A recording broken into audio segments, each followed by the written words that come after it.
Okay, guys, this has been a long time coming. Long time. Actually, it hasn't been that long, and it hasn't been pushed back too bad. It's only been 2 years, so...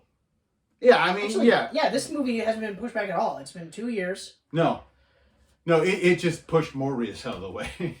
Yeah. Oh, poor Morbius. But whatever. So here it is. We finally got there. We finally got to see Spider-Man No Way Home, okay? And Kenneth and I have both watched this twice in the theater. Twice in 48 hours for this guy. A long time since I've done a movie in the theater twice. On the first weekend.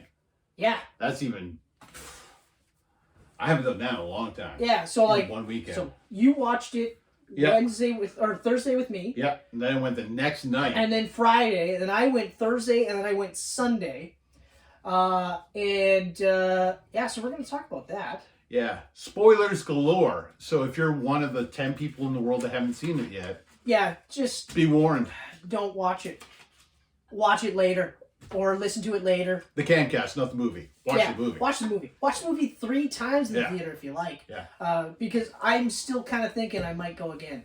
Oh, I'm going again. Yeah. Like double feature with Ghostbusters, I'm doing it. Oh, yeah. I'm doing that. That's actually a really good idea. That's a solid night. That is a really good idea. Especially now that we can't eat or drink in the theater.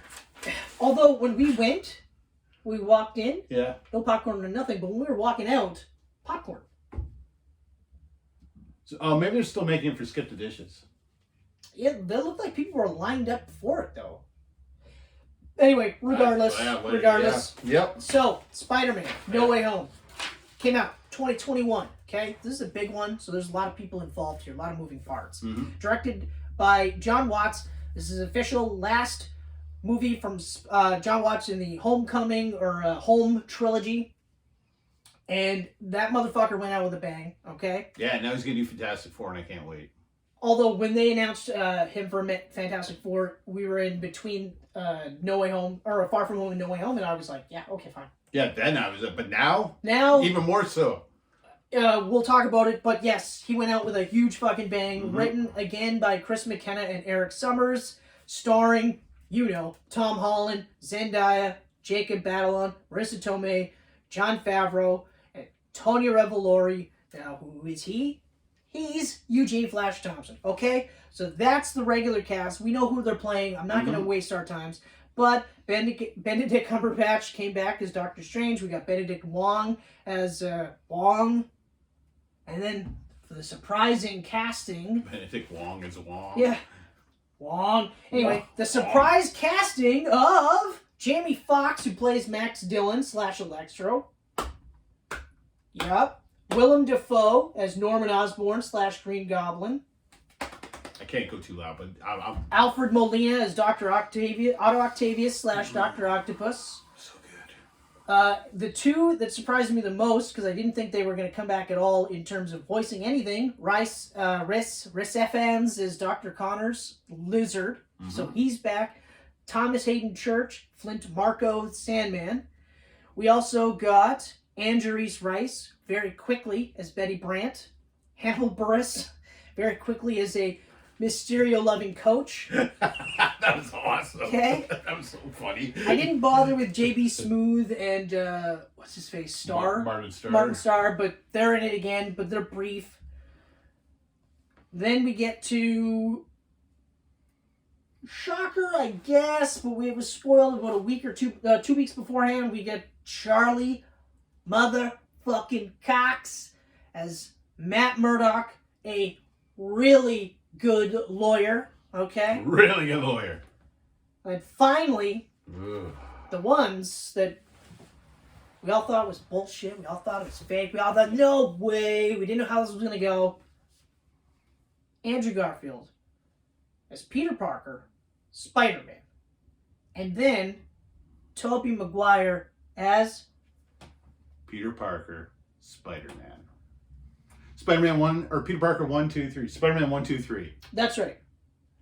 Tom Holland, Spider-Man 1. Yeah. Tobey Maguire, Spider-Man 2. Oh, yeah, and Andrew Garfield, Spider-Man 3. Number 3! Number 3! Number 3! Actually, you know what? The Marvel Studios site Yeah. has officially, did you see that? Yeah. Has officially put them in, and they're listed as Amazing Spider-Man and Friendly Neighborhood Spider-Man. Friendly Neighborhood is For Tobey Maguire, Tobey. and Amazing is Andrew Garfield. Now, on Wikipedia, it said the budget was $200 million. I'm guessing $250 to $300. Oh, it's way more than two. Oh man, that was an expensive box movie. office. Currently, as of last night, and I double checked today, currently as of right now, $638.1 million In 5 days. in less than a week. Holy shit. So During a pandemic. Yeah, oh yeah. But this goes right back to what we were talking about with James Bond. James Bond skews older, so for it to do the numbers that it did, fantastic. Oh yeah. Fucking amazing. Yep. This one, Skews everywhere. everyone, okay? Kids, adults, males, Yeah. females, comic book fans that live and breathe it, Marvel fans who just watch the movies, doesn't fucking matter. It's everywhere. There's and raceless. There's no colors. Like there's no like, oh yeah, I don't like Spider-Man because he's white. There's none of that. Nobody gives a fuck. No. We're happy to see Spider-Man a black is Spider-Man. Spider-Man. We're happy to see a female Spider-Woman or Spider-Girl or whatever, but nobody gives a fuck. Yeah. No one's calling for a black Peter Parker. I think a couple of white people were saying there should be, but we already got Miles Morales. Electro was hoping. He was. That fucking shit was awesome. That shit was awesome. But anyway, so I am guessing that we're looking at $250 million, but possibly $300. But I'm going to say no more than $300. I say 300 with marketing and everything. That's fair. So, but even still, so we've already doubled. And again, kudos to the marketing team for not letting it slip once that Andrew and Tobey were in this. No. The kudos to the marketing team for not confirming prior, because there were leaks. Oh, there was some that photo picture. leaks. There was that Andrew picture was of the like, two of oh, them. that's Photoshop. Yeah, there was a picture of the both of them just hanging out on the Statue of Liberty. Yeah. The scaffolding or whatever. But I am 100% amazed that Sony, like, because I said at the last minute, the last trailer, they were going to show them. And they didn't. And I was like, that is awesome. So, good for you, Sony. You fought the urge. I guarantee you. Oh, man, that urge must have been, tough. Because, like, fuck, it's a no-brainer at that point. We're 3 days away from the movie. Fuck it. They're in it. Fuck it. Show them. I'm so glad that they didn't. Oh, man. You better fucking believe that if a 3-pack of figures comes out, it's going right here. I want all 3 Spideys. 100%.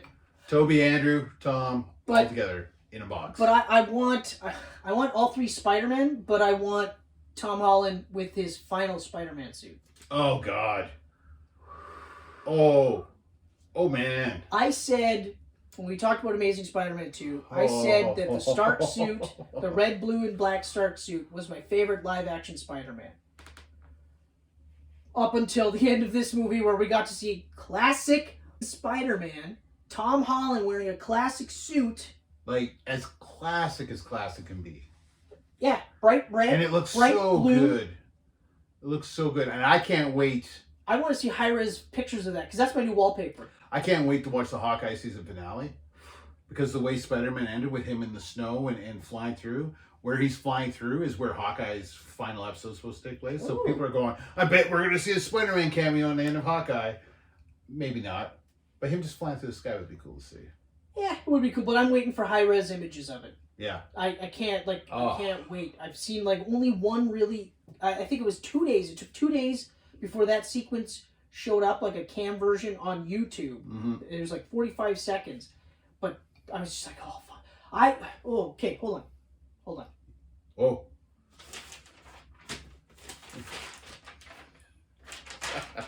Okay, so this is the beginning. Okay. So Okay. I don't want to. We're getting excited, right? Yeah, I don't want to. We're hopping. So I got no notes. I'm gonna wing this, but we're gonna bounce off what you got. It's almost in order. Let's do it. Because I want to talk about everything. Let's do it. Okay, so first and foremost, just the fact that we pick up immediately after Far From Home. Not a surprise. They told us a year ago. Yeah. It was going to pick up right away. And now we're dealing with the fallout of the whole world either believing that Peter Parker is Spider-Man, or like for the most part everyone's just like, okay, Peter Parker's Spider-Man. And it's like, it's on. And it was awesome because they didn't retcon the oh fuck part, you know? They kept that in, which I was surprised because with Civil War, when he goes, oh shit, but then in Homecoming, it's like, oh hey, that guy's big now, you know? I was like, are they going to do the same thing? No, they kept it in. Oh, they kept it. And immediately I loved how, like, MJ got swarmed, so then he has to come in, and then they're like, hey, you're just a kid, like, blah, blah, blah, and he bumps the one chick, and she's just like, Spider-Man hit me! Spider-Man hit me! And immediately I was like, fuck you, you bitch! You fucking bitch! I turned into like Dennis Reynolds, where I was like, you bitch! You stupid bitch! But I was like, fuck! Oh, and Sunny. It's Always Sunny. That's the other show I watch all the time. Oh, I love it. Yeah. I really want to see season 9 on, though. It pisses me off. Yeah. Then you get to see Dee's implication. Anyway, so... and I gotta find the Lethal Weapon episode, because they won't air it on Disney+. So I gotta see that. There's 2 of them, actually. There's 2 of them? Well, there's Lethal Weapon 5. Yeah. And Lethal Weapon 6. Oh, there's just 5 and 6? I thought there was only 5. So I gotta watch it. I gotta see this. I gotta end up buying the DVDs. I know I am. The worst part is like, I'll never ever condone blackface, except in those movies. It's just the most ridiculous shit ever. And the reason why I condone it is because like even like Dennis is like, I'm not doing blackface. You can't. You just can't. It's just like, what are you talking about? There's nothing wrong with this. It's like, I'm not doing this. But anyway. So of course we had this whole sequence where like Peter's trying to get MJ back to a safe place, but also trying to like not let Aunt May find out what happened. And this all is happening very quickly, but it's all very intelligent. That sequence is so fucking fun, though. The music, the fun. cinematography, like the shots they used in there, they've never used in any Spider-Man before, ever. No. And I loved it. I love that camera right here with him swinging her over. Oh, God, that was amazing. I loved that, but I even loved, I loved it when he, like, Ned calls him and it's just like, dude! She's like, dude! Oh, sorry. Right, yes, okay, you know? It's slowly building the weight of what's happening, but it's in a fun, sort of jokey manner. Like even the whole thing when like Aunt May walks in on them and she's like, just practice safe sex, and he's just like, it's not that, and it's like, no, but this, and then she stops and she goes, oh, you must be MJ. Yeah, MJ, and then they start shooting the shit away. It's like right after Happy's crying because he got dumped. And he's like, Happy, have you crying? It's just like, yeah, we broke up. Like, I didn't even. and then of course like they find out, and then it builds to the scene when we introduce Charlie Cox. And like we talked about this, it wasn't going to be a long sequence. I thought it was going to be longer than 45 seconds, but they did everything they needed to do. I'll take what I can get. Exactly. I will take what I can get. They did everything that they needed to do, but what I loved, like that it helped watching this, was like in Endgame, like in Spider-Man, like that cane came down, people were like, oh! The crowd.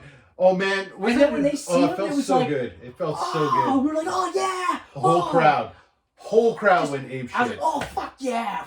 I was like, yes! This is so good. And I knew he was in the scene. Yeah. Okay? So when they showed the cane, I was like, okay. But I was like, yes! You know? And like I read like months ago, and we talked about this, that it was supposed to be like a ball or something was going to throw, and he's going to catch it, not looking, and he's going to be, I'm a really good lawyer. But the whole sequence where he's like, Peter, it's like mostly circumstantial. You're going to get off. We don't have to worry about this. Blah, blah, blah. But Happy, like you with the Stark stuff. You like, on the other hand.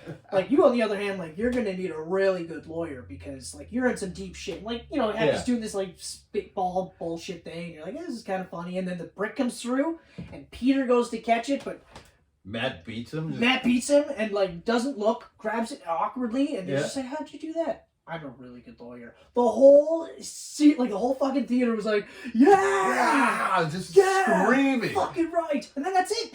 And that was it. He's gone. And you're like, oh fuck. Now, question Wow. for you: is this a different version of Matt Murdock, or do you think the Netflix show still exists in the MCU? What my understanding is, especially knowing that Kingpin is officially in because of Hawkeye, is that everything I've read, and I've discussed this in previous Camcast, is that they're going to acknowledge some of the stuff in the Netflix show, but it's going to be more like Mark Waid's run, which erroneously is viewed as a happy-go-lucky Matt. It's not. Mm-hmm. It's just it's basically a deeply depressed guy trying not to be deeply depressed and trying to do things differently and think of things differently. It's gonna get away from the like Frank Miller stuff and go into more Mark Waid. That's what I think. Okay. And I think the theory is they both got blipped. So that's kind of why like Kingpin's going to be a little bit different in the sense that he's got to come back with a vengeance type of thing. Yeah, I heard he's going to be wearing a bit of a fat suit too now, like look more Kingpinish. He's not. I saw the picture. I saw the actual screenshot. He looks like D'Onofrio. Oh, okay, good. Because I was like, oh, don't put him in a fat suit. He looks perfect. Yeah. So, so we're looking towards She-Hulk. Will be when we get to see Matt Murdock again and possibly Daredevil. I see. I was already psyched for She-Hulk. I love She-Hulk. I've always wanted to see a live-action She-Hulk. Tatiana Maslany is playing her, and I love her. I wonder if She-Hulk is going to be trying to prosecute Happy. Oh. And Matt is the defense lawyer. Oh, if Happy's in there, that's so perfect. I don't know. But that would be good. Or would that still exist now, though? Hold on. Yes. How would they know about Happy stuff now if no one knows that Peter's... It's still Stark, though. Still Stark. It's still Stark tech that he may or may not have stolen. But why would they have been having that meeting at May's house, then? It doesn't matter because it's Spider-Man. It has nothing to do with Peter Parker. It's Spider-Man. Okay. Interesting. And also, who cares? Because then afterwards, it would be at Happy's place. Or wherever he lives now. I mean, I really don't care. I'm just trying to puzzle it together now. Yeah, no, don't worry. I got a spot for thoughts. Oh, we're gonna go into this. And future of the franchise. All right. We've got space for this. Okay. All right. Good. So I wanted to make sure I didn't miss anything. You're doing good. What we're talking about now is not even on my notes. No. As soon as I looked at it, I was like, I forgot the total beginning of this movie. This whole movie is going to be spoiled, just so you know. So anyway, so we get to that. We get to the craziness of school. Peter Parker. We really start hammering home the ramifications of what Peter's life as Spider-Man is now having on his family members.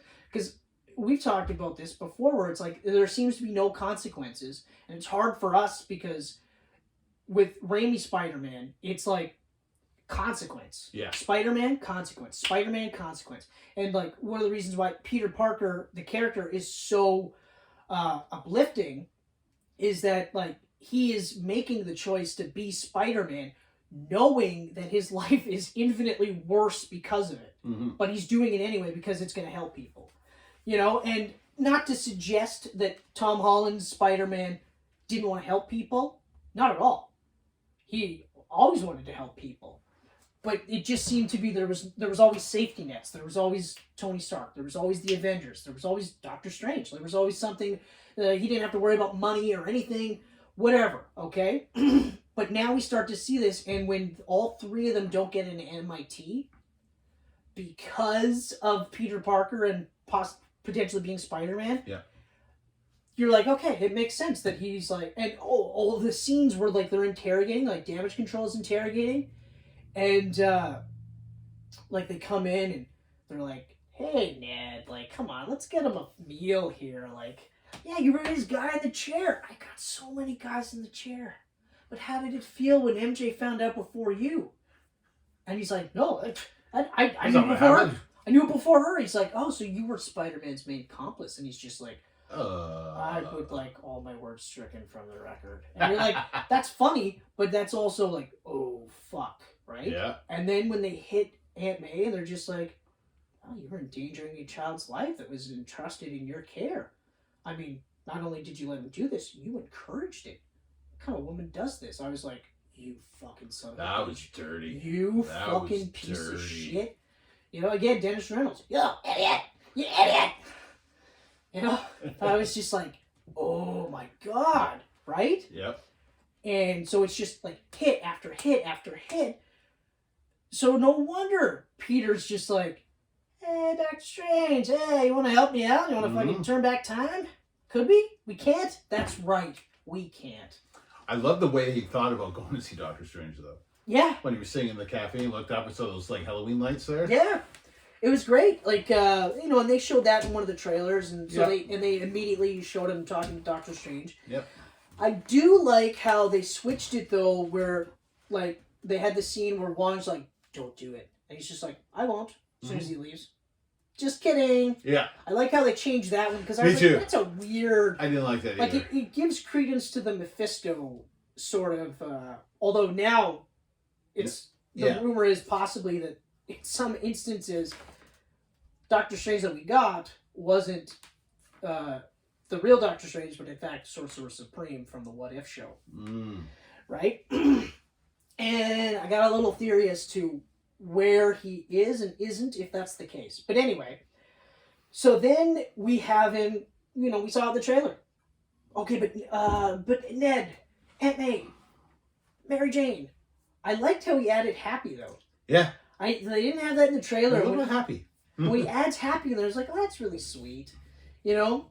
And it totally fucks everything up like we saw in the trailer. But then it took us off into like a different type of... Like they say, oh, they're coming in from all... You know, that kind of thing. That's later on in the movie. Yeah. That's the climax. So, we get to the first on my list. Freeway scene introducing Dr. Octopus. Crowd went nuts on that one, too. The build to this scene was awesome, though, because they brought in the Iron Spider suit, and it perfectly made sense. We've never seen him have glider on that suit before. Yeah. But he did, and you're like, yeah, okay, he wants to get there quick. This is perfect. It makes sense that he would use that, right? And, you know, he's just like, hey, like, they shouldn't suffer because of me. And that's the whole thing, and, like, that's where I start, like, turning.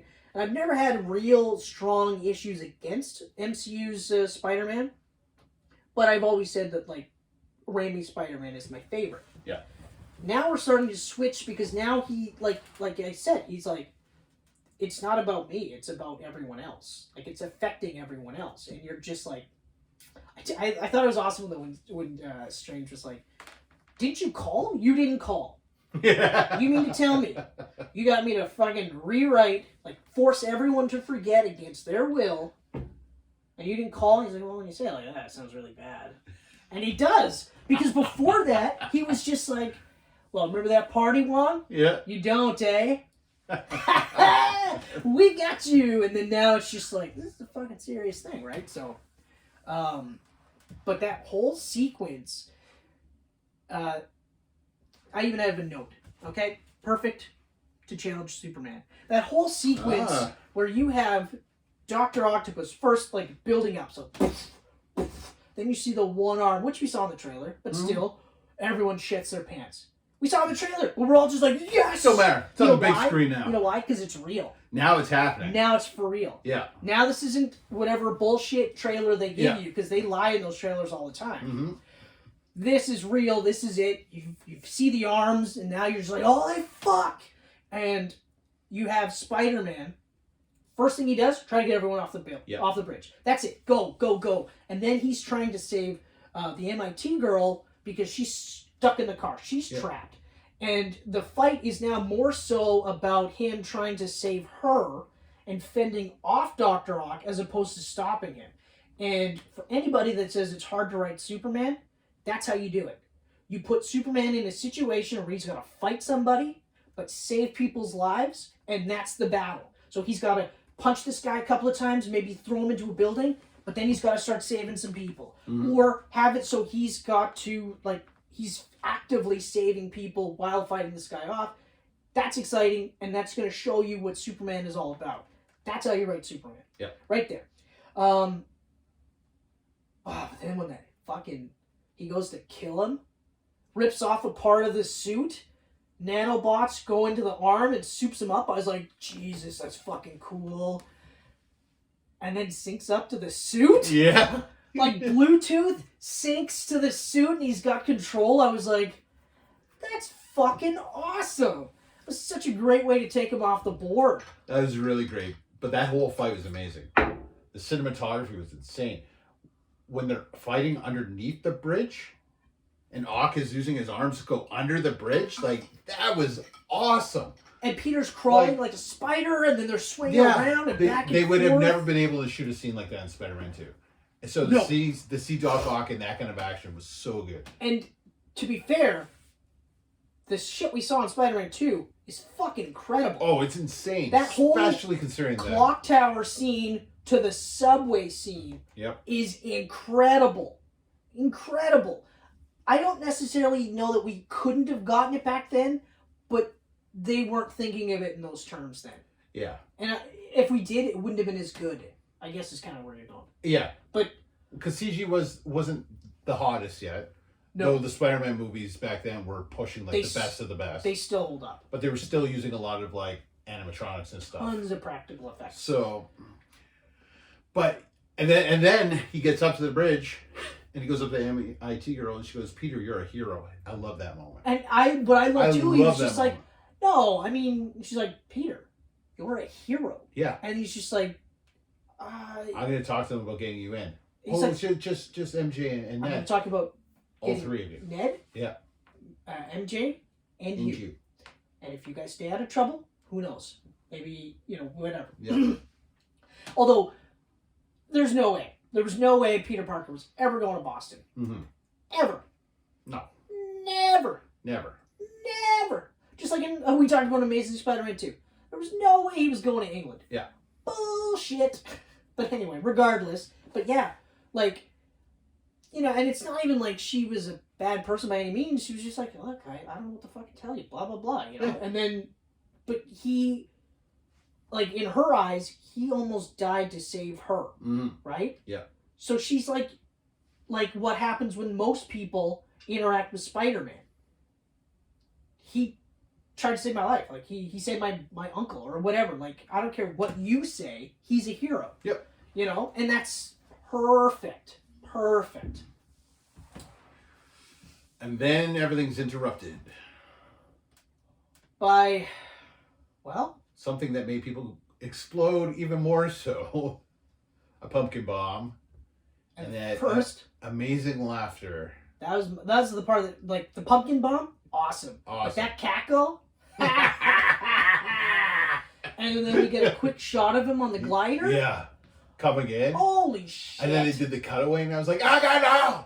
I know. I was like, what happened? What happened? Right? And then the worst introduction was Lizard. Yeah. Yeah, I found this guy in the sewer. So they were trapped. Like, hey, when we did this, apparently anybody that knows who you are is trying to come through. So you got to find them. Yeah. And put them in these cells. Okay, fine. We've got Doc Ock and his Bluetooth-controlled arms, which is priceless. We got Lizard already in there. Okay, great. So his suit has got paint on it. You can't get it off. Mm-hmm. And so they fake us out because it was, I can't remember what they called it, magic spider suit or something like that. Yeah, it's just inside out. And it was just inside out. I was like, that is crazy cool. Like, thanks for faking us out. Yeah. And all it was just that extra add-on gauntlet. Yeah. To send him back. But I was like, fuck, man. They faked us out good. That's like, I'm glad. Because it was only in one scene. That's right. No. Yeah. Wasn't it? Yeah. Two scenes. Because it may washes his clothes. Yeah. So it brings us right to the introduction of Electro and Sandman in the forest.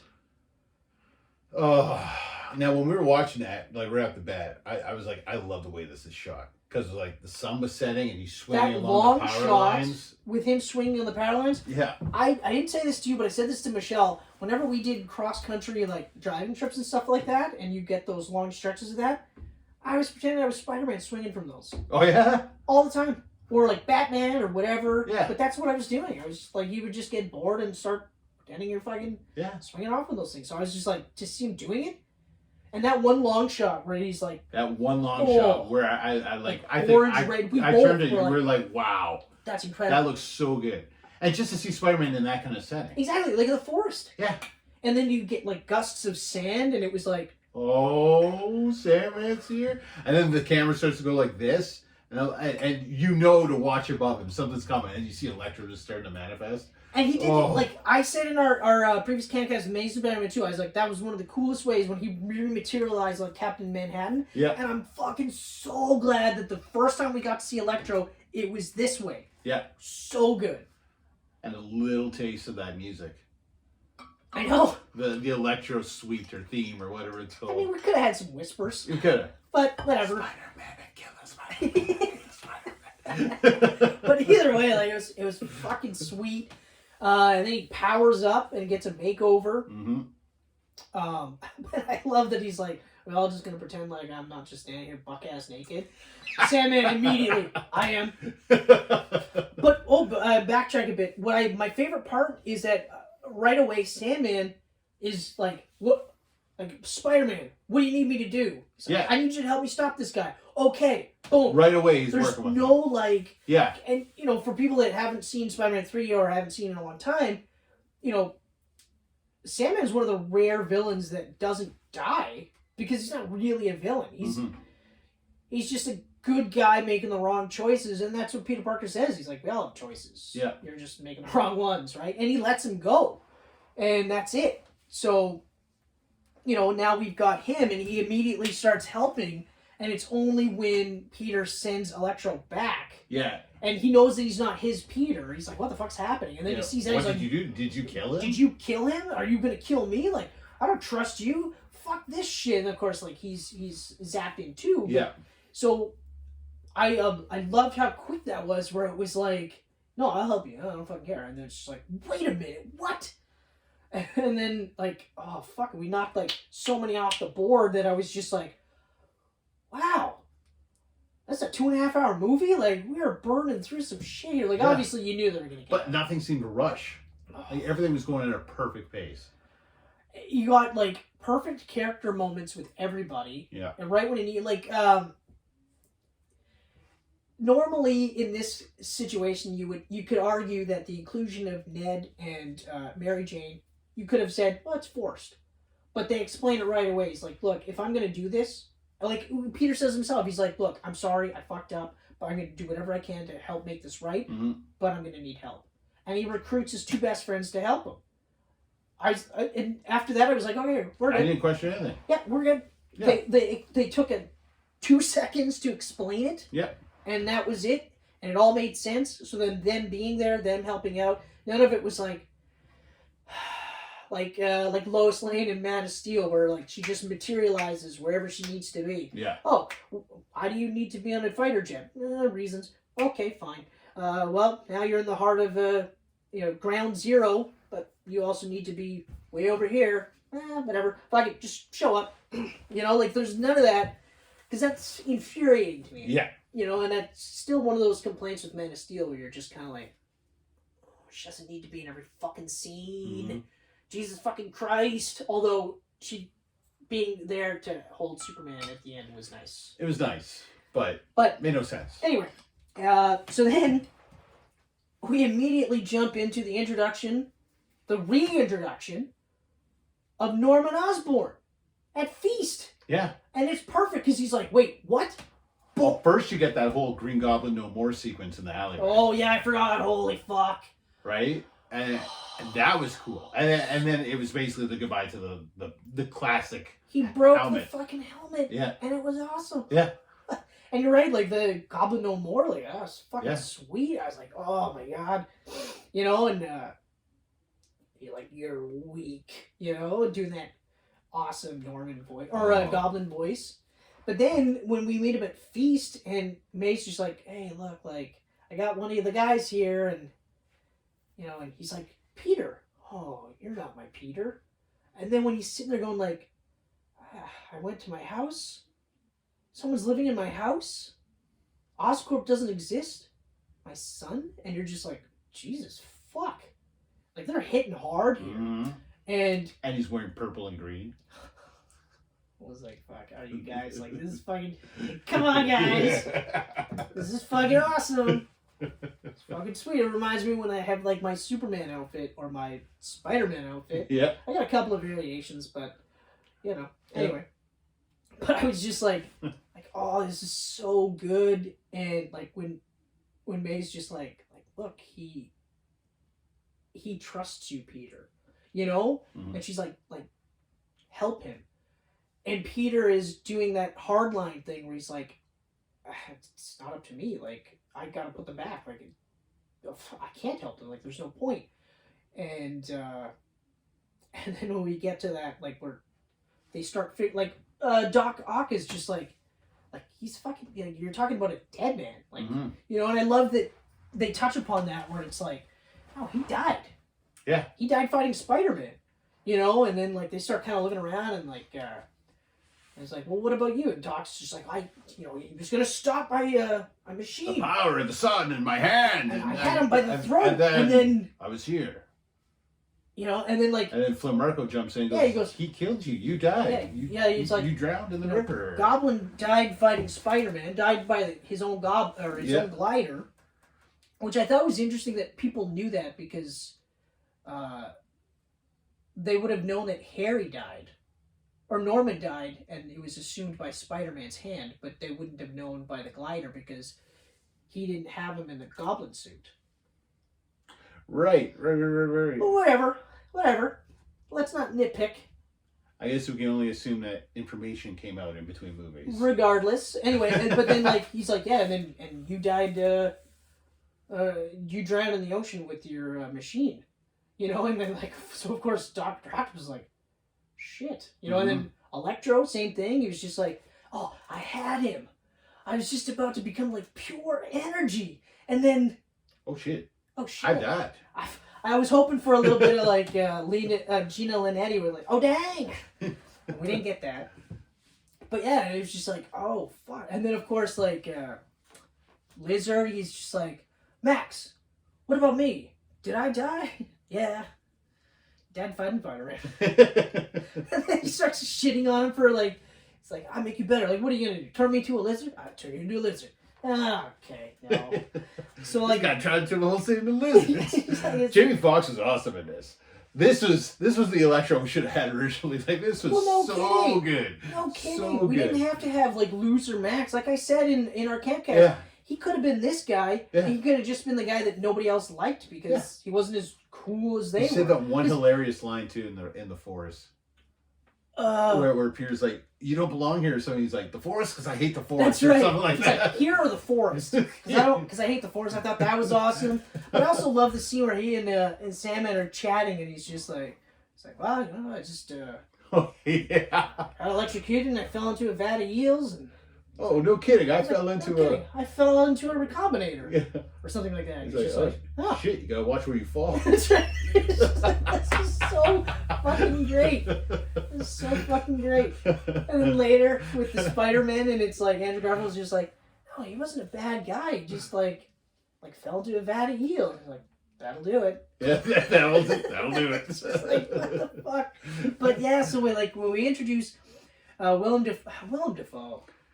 Man, you know what? Honestly, if any Marvel movie's going to get an Oscar nom, it should be Dafoe for this performance. But here's the thing. So, look, everyone is awesome in this movie. Yeah. Okay? Willem Dafoe is Willem Dafoe. So he's just on another level. He is on another level. Tom Holland matched Willem Dafoe. Okay? So... I don't want to hear any bullshit about Tom Holland being like a shitty actor or anything like that. Who's saying he's a shitty actor? I'm just saying. I don't want to hear it. Stupid people are saying that. That's the thing.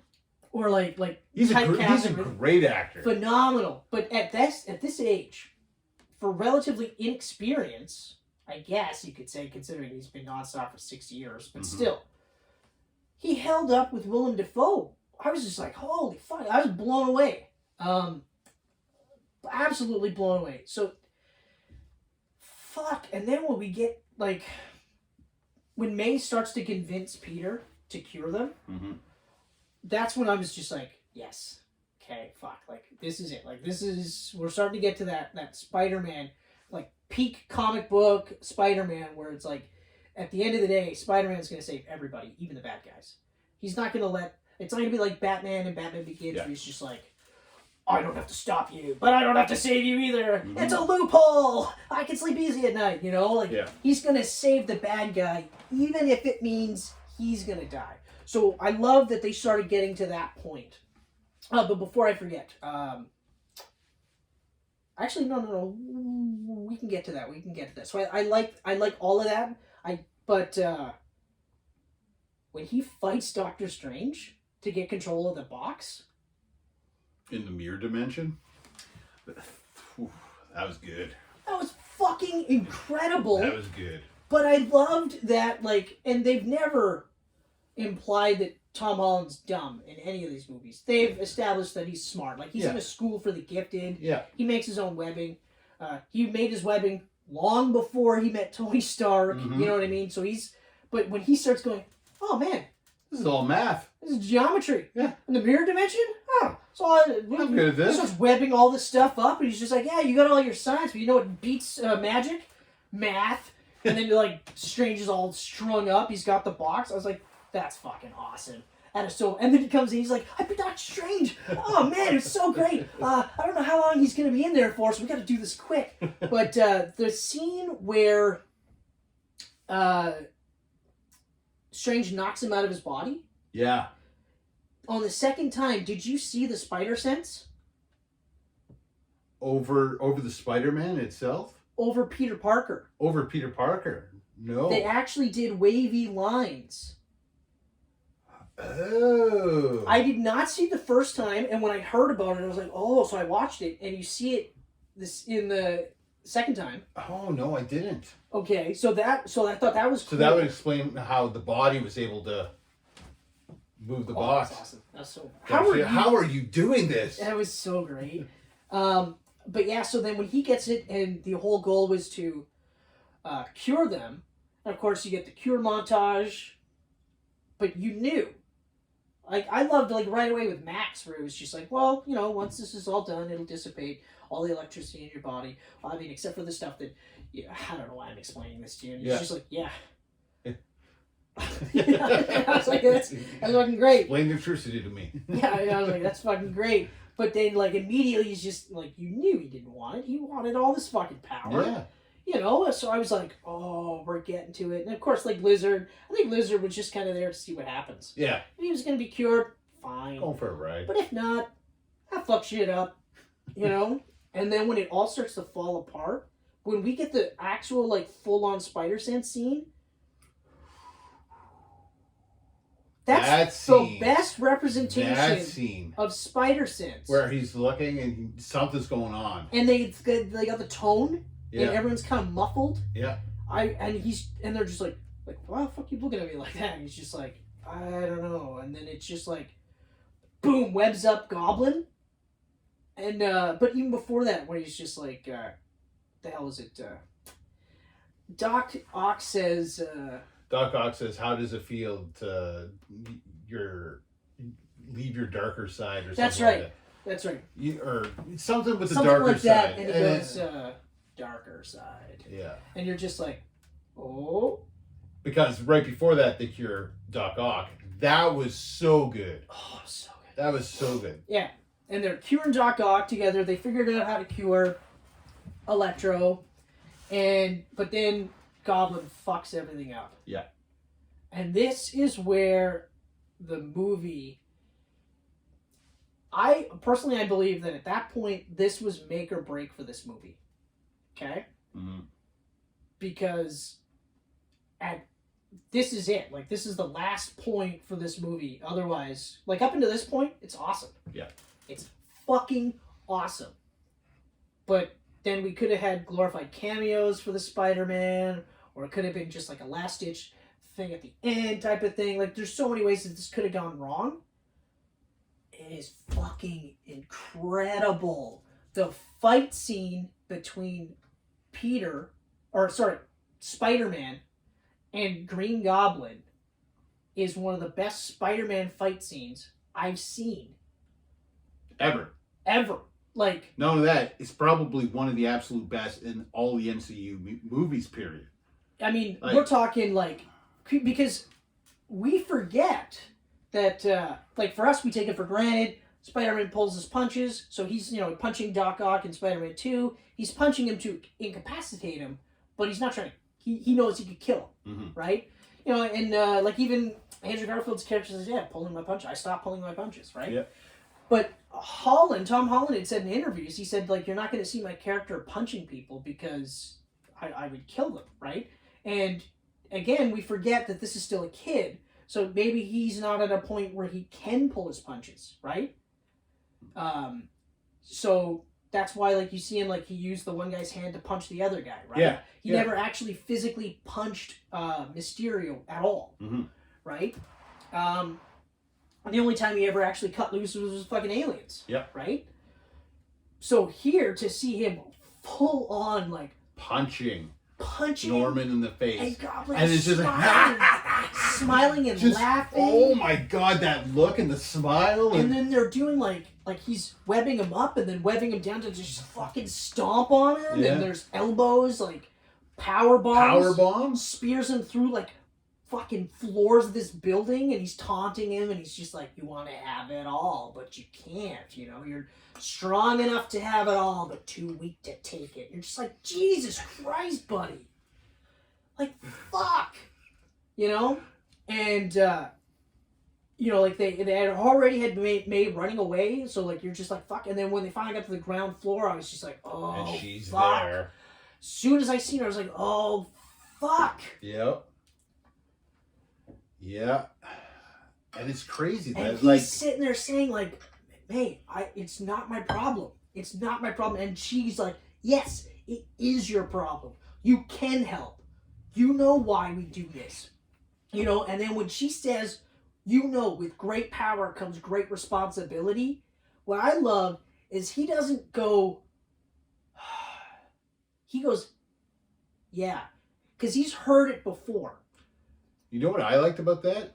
She says, with great power must also come great responsibility. So she actually... And apparently, that's the way it was written in Amazing Fantasy 15. Yeah, Amazing Fantasy, it's actually, with great power, there must also come great responsibility. Okay, so that's what she said. So we've always got the condensed version. Yeah. But when she says that line, I knew right away she was dying. Yeah. The second I heard her say it, first of all, I was fucking pumped. The whole theater was like, yes! Because we hadn't heard anyone say that line in these movies. Mm-hmm. And then you realize this is the Uncle Ben for him. This is the Uncle Ben for him. He never had that yet. He never had that. This is the birth of Spider-Man right now. Or he did, but not in the context that we're used to. Yeah. Okay? Because we know that Ben existed. We know that. Mm. They've alluded to it previous movies. We know that he was a part of Peter's life. Yeah. Okay? There are some theories on the Spider-Man Reddit was that, and one of the theories that I thought was the best was that, so in the MCU timeline, Tom's Peter, his Ben died. It's not because of anything Peter did. But the theory was that Ben died like in during the first invasion in Avengers. Okay. But he died helping somebody. And Peter immediately recognized that he was trying to help people, and that's how he died. So he was inspired by that. So that when he got the spider powers, he was like, I'm going to do Ben proud, and I'm going to help people. Okay. But you're right. So up until that point, he was just doing it to help people, but there was no real concept of power and responsibility. Mm-hmm. And then when you look at it, you look at like Civil War, Homecoming, No Way Home, or Far From Home, and you're like, yeah, this is a kid that wants to help, but there's no real ramifications and there's no real thought process. It's just helping people. Whereas when she said that, and he was like, yeah, so it's probably something Ben said, but now there's weight to it. And now he's like, no, you're right. And then she fucking dies, and the whole movie just shuts down because... Oh man, that whole theater just like, ooh, all the energy just dropped. Like, oh fuck, like, I couldn't get over it, and I remember thinking like my first Happy thought pulls up and sees it. Or even like with Peter, and he's just like, come on, man, like, come on, just wake up, just come on, Yeah. And it's like similar to the Tony Stark death scene, Mm-hmm. or not the Tony Stark death scene, but also it's similar to like I don't feel so good. It's that vibe when you're just like, holy fuck. And the worst part is that you're going like, yeah, but they're not gonna actually kill May. They're not gonna actually. But then you're like, they fucking killed May, and worse, they made her the Ben Parker kid, like the Uncle Ben. They circumvented that, and I was just like, wow, like that's ballsy, okay? Mm-hmm. Like that's ballsy. You have her say, with great power there must come great responsibility, and then you don't kill her off, but you can still say like like Ben used to say, or something to that effect, right? And there's still that weight to it, but they went. No. They went full bore, balls on the line, and said, we're going to kill her. And then ultimately, this is the genesis. So this is his Ben Parker moment. This is him fully becoming, like, not quite, but this is the beginning of him realizing what it means to be Spider-Man and how to be Spider-Man properly. And fuck. Oh, man. Like I'm still like I've seen it twice. I've already downloaded a cam copy, but I haven't watched it yet. As soon as you see that glider come down behind her, you're just like, oh my fucking I thought God. she was gonna get gutted. Yeah, me too. But then when they did like the kind of batter off to the side, but then the explosion and everything. Yeah. I was like, holy fuck! Like this is just incredible. Like it's just fucking jaw dropping. And it's all quiet. And Ned and May and Mary Jane, or MJ, sorry, are trying to call Peter and they can't. Yep. Can't find him. And then they call Peter. And it's Andrew fucking Garfield. Like, the second I saw him, I knew, I was like, that's Andrew Garfield. The portal opens and he's turned and he turns back and you just see that mask and you're just like, oh my God, here we go. Here we go. And he comes in. And it's, I'm so glad. Everyone was excited, but Susie went like this, and you saw it was him. Crowd blew up, man. Oh my God, that eruption! We all went nuts. That was an eruption. Nuts! It was so awesome. That whole sequence was fucking hilarious. Yeah. And then calls Peter again, and then we get the one that we were hoping for. We were rooting for. No offense to Andrew Garfield, we've said in previous Camcast, he got the shittiest of all shit sticks when it came to Spider-Man. Yeah. But we got Tobey Maguire. And Tobey felt so, like, it felt so good to see him. Elder statesman. In both, like, the fact that was our Peter Parker, but just Tobey in general. Because he hasn't been anything in 8 years. So when he walked out, I was just like, oh my God, Tobey Maguire. I was so excited. And he was like, in regular clothes. Yeah. I was like, oh, that's nice. And he's just like, I don't tell people. Yeah. I don't go around broadcasting it. And then like, and you go, that's what I said. And I was just like, holy fuck, like this is just so crazy. And then they start talking about just the sequence where they start webbing each other up and stuff. Yeah. Then of course the grandmother's just like, hey, my grandmother or my mom wants you to clean up those webs. Clean the webs. Oh yeah, no. Oh, so sorry. So sorry. Like, oh, I'm so sorry. And it was just like, oh, this is just so fucking great. And like I said it to you in the theater, and it's the first time in a long time where I felt like the first time watching Spider-Man in the theater. I felt like a kid, man. Like I felt like a kid. I felt like I'm fucking just like, oh, so excited right now just thinking about it. Like I got similar vibes with Into the Spider-Verse, but it was nothing compared to this. No.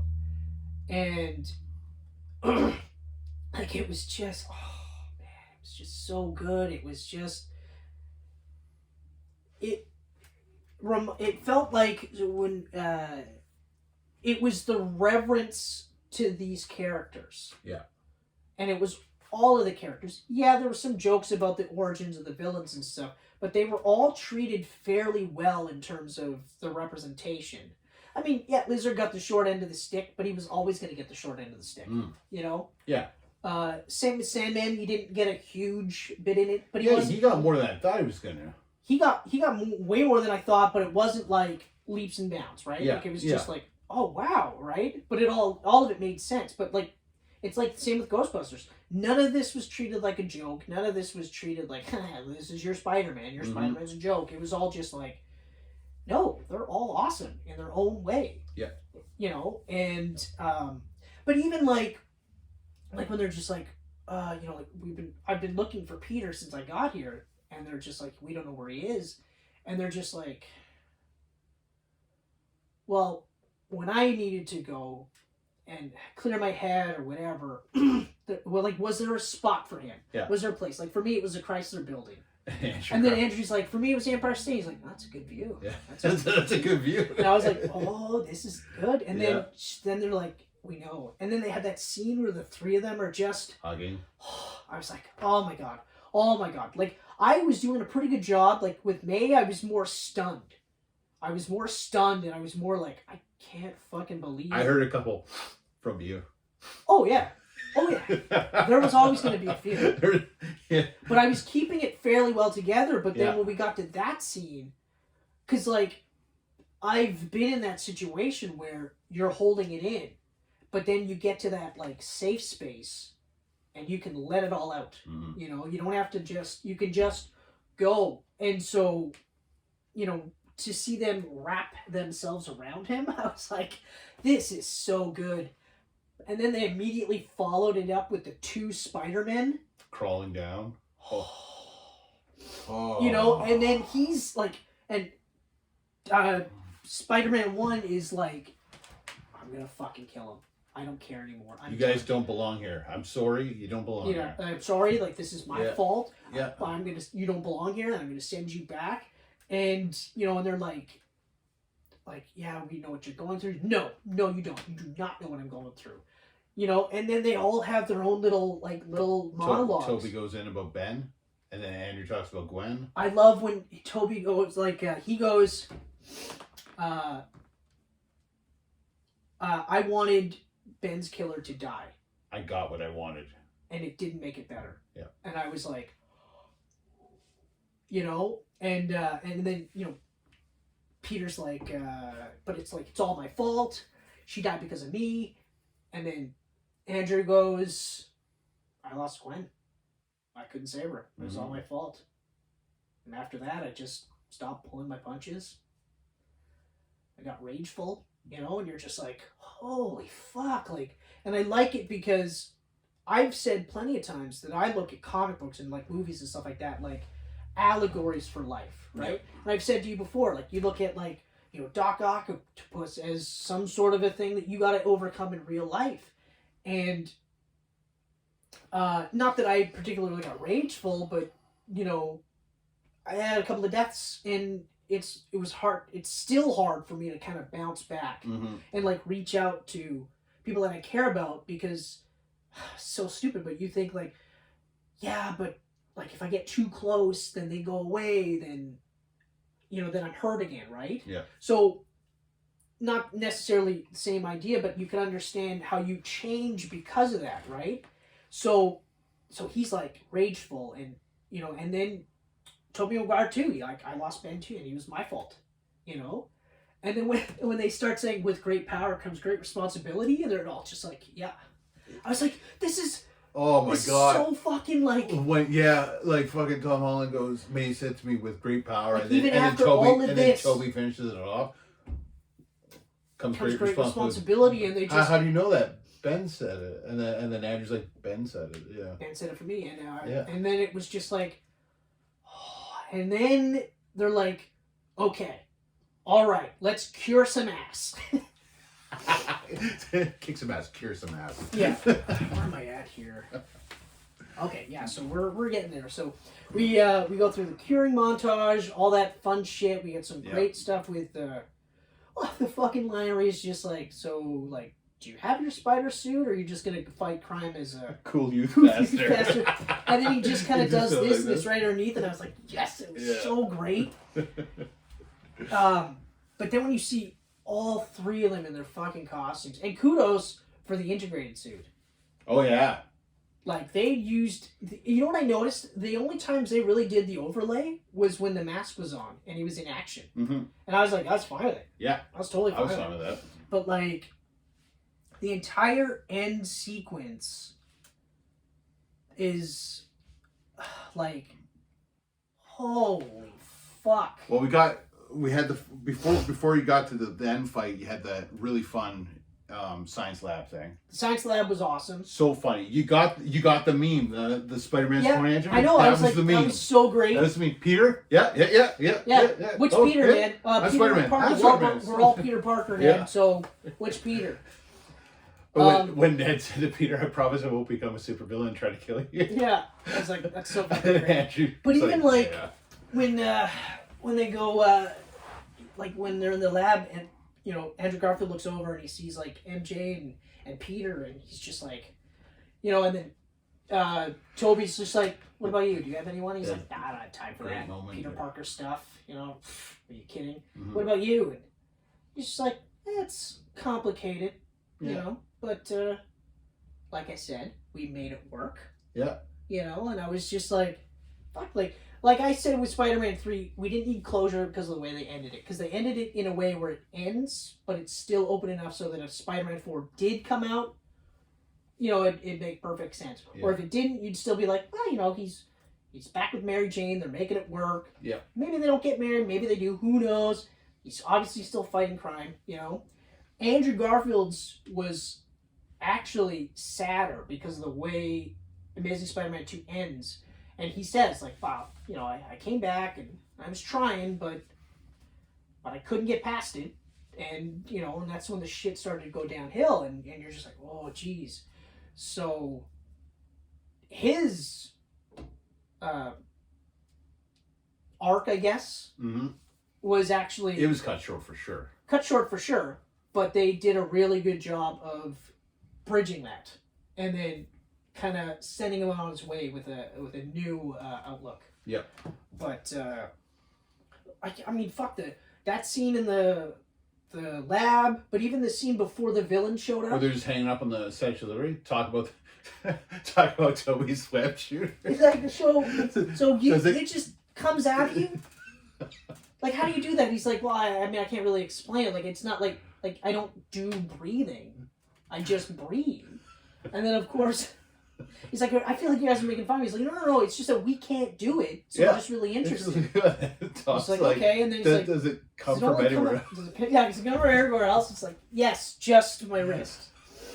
Oh man, And it's he's so like, well, funny. and like they're talking like, I have to make it all the time. Like sometimes it jams up and I can't fire webs. And like, well, I got jammed up too, but it was more existential stuff. And he's just, existential stuff. And then they go into the aliens. I thought this alien was like black goo. Oh wow, really? I thought an alien space. He was purple. Yeah, and he's just It's like, I want to get back to you guys are fighting so an alien. awesome. He's like, I'm just so. Well, he's like, I want to get back to you fighting an alien in space. Yeah. That's awesome. He's like, you guys are so cool. I'm so lame. I want an alien to fight. I only fought Yeah. a Russian in a rhino suit. A rhino tank. And then he's just like, hey, no, you're amazing. Yeah. And I was like, yes. You're amazing. And he's just like, that's really nice of you. Like, no, you're amazing. I want to hear you say it. He's just like, no, I really needed to hear that. But I want to hear you say it. I'm amazing. I'm amazing. And I was just like, and then he fucking cracks his back and Yeah. shit. Oh, the back crack. Oh man, that was so much fun. That was It so was much fun. so great. It was so fucking great. And I always like gripe about how like much maskless Peter Parker is in the MCU movies. But when he calls out the villains, like he flat out, no mask, I'm Peter Parker. This is all because of me. But hey guys, you want this thing? Come and see me at the Statue of Liberty. I was just like, fucking rights. Fucking rights. This is awesome. So good. And even still, like, I liked how they had MJ and Ned there, but they weren't supposed to be. Yeah. Like, it was an accident. Like, he couldn't close the door because they wouldn't have been there.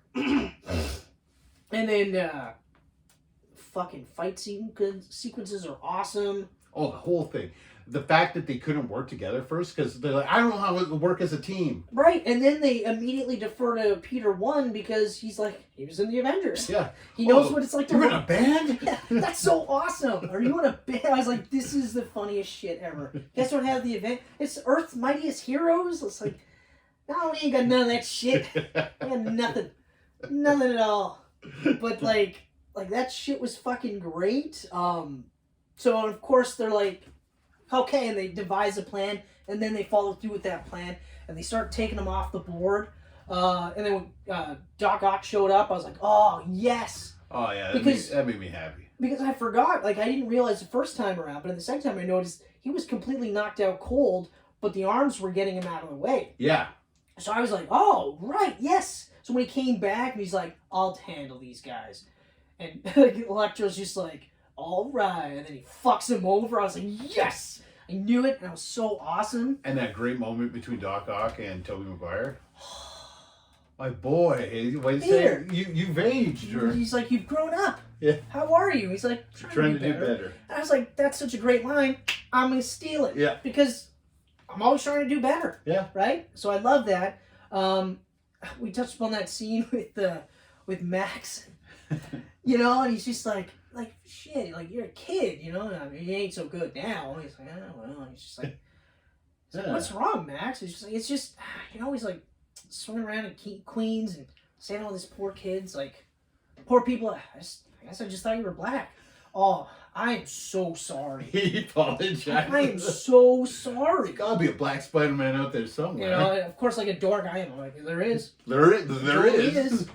You know, and if all goes accordingly, this next trilogy that Tom may or may not be a part of will lead into Miles Morales, and then he can have his own movie franchise. And this new trilogy, if it does in fact happen, it's going to basically be like everything from scratch. And it's going to be a new suit, a new cast of characters. New Sony. I think it's going to be exclusively Sony. Yeah. But they'll be able to reference stuff. But I bet it's called Spider-Man Brand New Day. I hope it isn't. It's not going to be Home. Home is gone. The only reason why I hope that it isn't is because, like, what's the sequel going to be? Like, Friday After Next? It was something with a day. You know what I mean? Like Friday was good. Then it's next Friday. And then it's Friday After Next. And it's like, okay, fuck. Do we need to call everything day? Can something happen on a Saturday? It worked for Home. It doesn't need to happen again. So I hope that it's not Brand New Day. I hope, honestly, like it's just something else. Maybe even just Spider-Man 4. Can we do numbers again? Yeah, I don't know. There's never been a 4, so. But, fuck, like, and everything building up, like seeing the Spider-Man all swinging around. Like the one shot, the promo shot of the three of them with the integrated, and the integrated suit's awesome. Yeah, oh yeah, it looks like, awesome. I've said it a couple of times. I just want to give it its due because when I first saw it, I was like, "Fuck off!" Like, fuck off with this Iron Man bullshit. Yeah. But then, like, I saw it in the live action trailers, and I was like, "Okay, no, that looks fucking sweet." And then how it happened was just, you know, Doc Ock giving back the nano just like going on to the right back the run, and it formed in. I was like, I can deal with that. Yeah. I can totally deal with that. And then we get to the fight scene with Green Goblin. Yeah, Doctor Strange is back now. You know, everyone's pretty much contained at this point. And now it's just Tom Holland versus Willem Dafoe. Yeah. And the whole time he's taunting him. He's like, I killed your aunt, you know, like, you know, and it's a brutal fight scene. And Peter drops like, no, I'm gonna fucking kill you. Yeah. You know? It plays out the way I kind of felt like it was gonna play out. You know, and I was like, I had that feeling too where I was just like, okay, all right, but it's one thing to say, yeah, you're right, we'll cure everybody, and then you meet the guy that killed your mom. Yeah. Right? Yeah. Sorry, his aunt. Yeah. This scientist his parents. Mom. Scientist parents aren't in this universe. Yes. Regardless. But you killed his mom. He's gonna fucking kill you. Right? Like, even when Toby's like, I wanted the guy dead and I got what I wanted, it didn't change anything. It's like, yeah, okay, great. Yeah. Good for you, buddy. I don't give a fuck. I don't give a fuck, right? So anyway, but first of all, the fight scene was awesome too. Like it was just great fight, awesome. Yeah, and it's like cutting loose, like going for broke. When he starts grabbing that glider, though, I was like, he's not gonna do it. He's not gonna do it. And but he was gonna do it. He was totally gonna do it. And then Toby swoops in, stops him, and just looks at him. And like, he's coming, like, with his strength, and Toby's stopping him, like... Yeah. Like, don't do it, kid. And he's just like, just don't. And then Here's my thought. Toby, don't put your fucking back to the Goblin. Yeah. But he's been stabbed before. Yeah. I thought, oh, man, I was like... When they did you it, I was guys like... kill him? Don't kill him. And then he's like, it's okay, I've been stabbed before. Yeah. And there's a couple of things, too, that I thought was really cool. Was that, like, so... Prior to this scene... Like, Peter is pummeled by the Goblin. So his face is all fucked up. He got shot. But they quietly acknowledge his healing factor because later his face isn't as fucked up. Yeah. And his arm's fine. You know, so I was like, this is actually kind of neat how they're subtly referencing this kind of shit. So that was kind of cool. But that scene, like, when Peter stops him and just stops him with a look. He doesn't say anything. He just looks at him. Just a look. And then Peter and you see, like Tom's Peter just go from like that to like... You're right. Yeah. And then guts him. Andrew Garfield with the throw, the catch, the cure. Yep. And Norman is like back to normal, and he's just horrified at what he's done because he knows, or he doesn't know, but he will find out. Yeah. You know, and it's fucking crazy that like he finally got to kill Aunt May. Mm-hmm. You know, and the whole purpose too is so that Peter would join him. Yeah. Peter would join him and be his son. You know, and it was just like it was never going to happen, and. So then we get to the part where Peter says to Strange, make them forget Peter Parker. Mm-hmm. And it's a subtle difference from original because it was supposed to be just they forget that Peter Parker is Spider-Man. Yeah. But this one is just forget. Because now, in the second viewing, what other silhouettes did you make out? Because when I first watched it, I made out Rhino. I made out Scorpion the second time. Like classic Scorpion. Yep. So I made out Scorpion. I made out Kraven. I didn't make out Kraven. And I made out what I believe to have been the symbiote. I can't wait to watch that on Blu-ray where I could just like freeze frame that and just... I didn't make out Black Cat. Apparently she was in the silhouettes. Oh, really? I didn't make her out. I didn't make her out at all. I should say, I believe I made out Kraven just because it was a dude with a spear. Okay. That's the only thing. A good chance that is Kraven though. Yeah. But what I love about that scene too is when Strange is like, you're going to make everybody like that cares about it. And he catches himself. You know, because he's part of that group. Yeah. You know? He cares about him. But he gives him his goodbye, and I was just like, oh fuck. And at first I was actually thinking, yeah, you know what, he might try to jog their memories. Because, you know, why not, right? Mm-hmm. But when he gets there and he realized they both got into MIT. And they're going to Boston. The second he realized, I was like, he's not. No. He's totally not. And it's rough, and then you get that scene with Happy, you know, and that's rough too, and you're just like, Jesus fuck, like, but you know, he moves into this shitty apartment. Mm-hmm. Yep. And then things are starting to look familiar now. Okay, Peter in a shitty apartment. You know, they missed an opportunity by not having the fucking Rent guy. Right? Oh my god, I wish he was in there. That would have been for Rent. Like, that would have been so good. You're fucking kidding me? Like, I was like, out of, and I know like the memes, and they were like, this guy should be in it, right? Yeah. And we joked like, everybody's in it. Everybody's in this fucking movie. They really should have got him. Because that would have been a nice little joke for us to be like, yeah. Because it's pretty bleak, you know? And then we get to see this shot of the fucking sewing machine with the fabric. Red and blue, and I was like, oh my god. And we see him step out of the window, and it's just the red boot. You're like, the blue. No. I was like, no fucking way. No fucking way. And they start doing that. They tease us with these half-assed shots of him sliding on the roof, swinging and shit. Yeah. And then we get that one good shot, and it's classic. I was like, oh my god, this is fucking crazy. This is fucking crazy. So, before I get to the thoughts on franchise, or where this is going, or anything like that, I'm going to say this right now. It's official.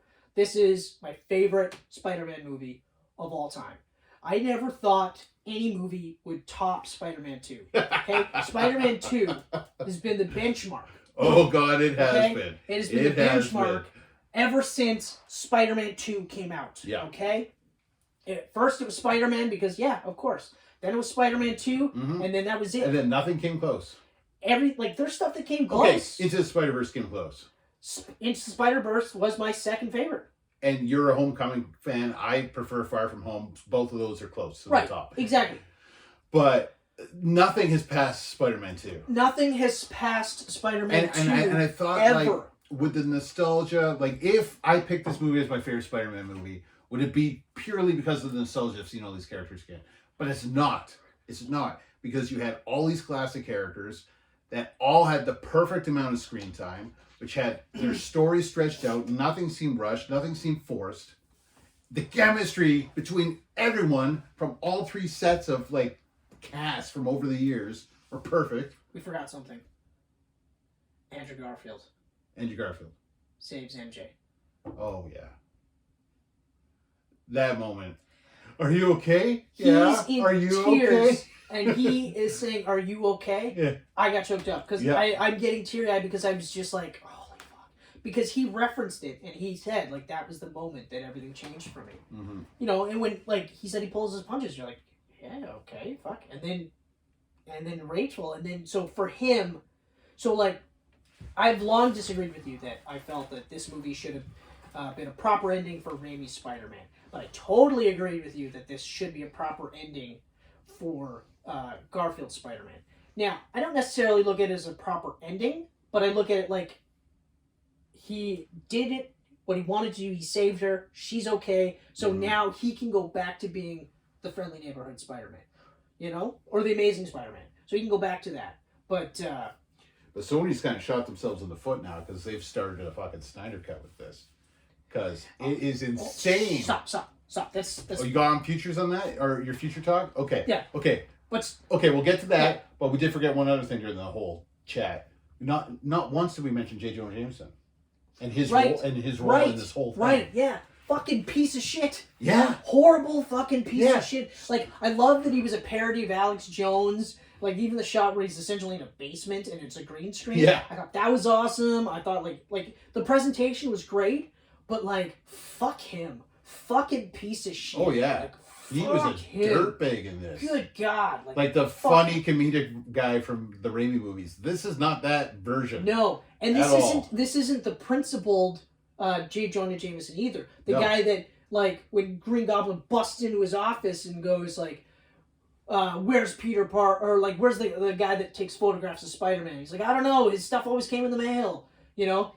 Meanwhile, he literally just talked to Peter Parker. Yeah. You know, like, he literally just sent him out of here with a hammer or whatever. I can't remember. But, like, principled like that. Yeah. Where, like, his whole thing with Spider-Man was, like, he wore a mask. What does he have to hide? You know, heroes don't wear masks. That kind of thing. This guy's a slimy piece of shit. Oh, yeah. Fucking slimy Huge piece slime of ball. shit. In fact, when May's dead, like, just after she dies, and Peter is in the rain, and he's staring at the giant Titantron screen, where he's just like, fucking Spider-Man, huh? Everything you touch fucking turns to shit. And he's just hearing him, and he's like, yeah, you're right. Everything I've done is fucking led to this. She's dead because of me. You're like, oh, I fucking hate you so much. Mm-hmm. So good for you for making me hate that character. Yeah. Yeah, that was like... So now I look at it in two ways, okay? Originally I was thinking, like, this is a Sinister Six film, which doesn't have a sixth character. So I was thinking, well, JJJ could technically be the sixth. Right. He is a huge villain in this. We also talked about possibly Vulture or Vulture's daughter. If they were to come in, right? But then I read someone online saying, you guys are all thinking about Sinister Six, but you're not thinking about Ultimate Six. The ultimate version of the Sinister Six, which has Spider-Man as the sixth member. That's right. And in here, there he is, helping them cure themselves. That's right. So this is very much the Ultimate Six. Yeah, very, very much, very much. Yeah. Kudos on that. Who's that guy? Because I was like, fuck, that's right. Yeah, Spider-Man was the sixth member. Yeah, that's right. Unwilling, but but he was there. Yeah. So this is... So this is my favorite Spider-Man film now, too. This is my all-time favorite Spider-Man, and here's why. Okay? So I let you say your spiel. Mm-hmm. Do you have anything else to add as to why this is your favorite? No, it's... Okay. It's fucking perfect. So here's why. So, first of all, this is the best that Tom Holland has ever been 100%. as Peter Parker and as Spider-Man. And I do clarify them differently because they are a little different. Yes, they're the same person, but they're a little bit different. Mm-hmm. You could be really good at Spider-Man and not be good at Peter Parker. Okay? Yeah. But he's excellent. Is the best he's ever been on both fronts. Okay? This movie is fucking insane. But this movie elevates the previous two home movies to the point where now these are building blocks to getting to the Spider-Man that we know and love. Mm-hmm. Okay?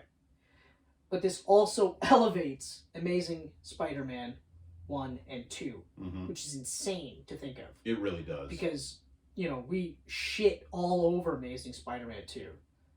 Like, literally, pearls upon, nuggets, piles of shit, right? But now, it's like, fucking... Oh, we were just talking about it. Anyway, it just elevates those other movies. So now it's like, No Time to Die. Elevated Spectre. Yeah. Oh, yeah. You Yeah, know? for sure. All the previous movies were elevated because of No Time to Die. Mm-hmm. This elevates all those movies. This elevates Spider-Man 1 and 2. And they didn't need elevated. No. But it elevates them. It does. Okay? Willem Dafoe is, what the fuck? The guy is a fucking...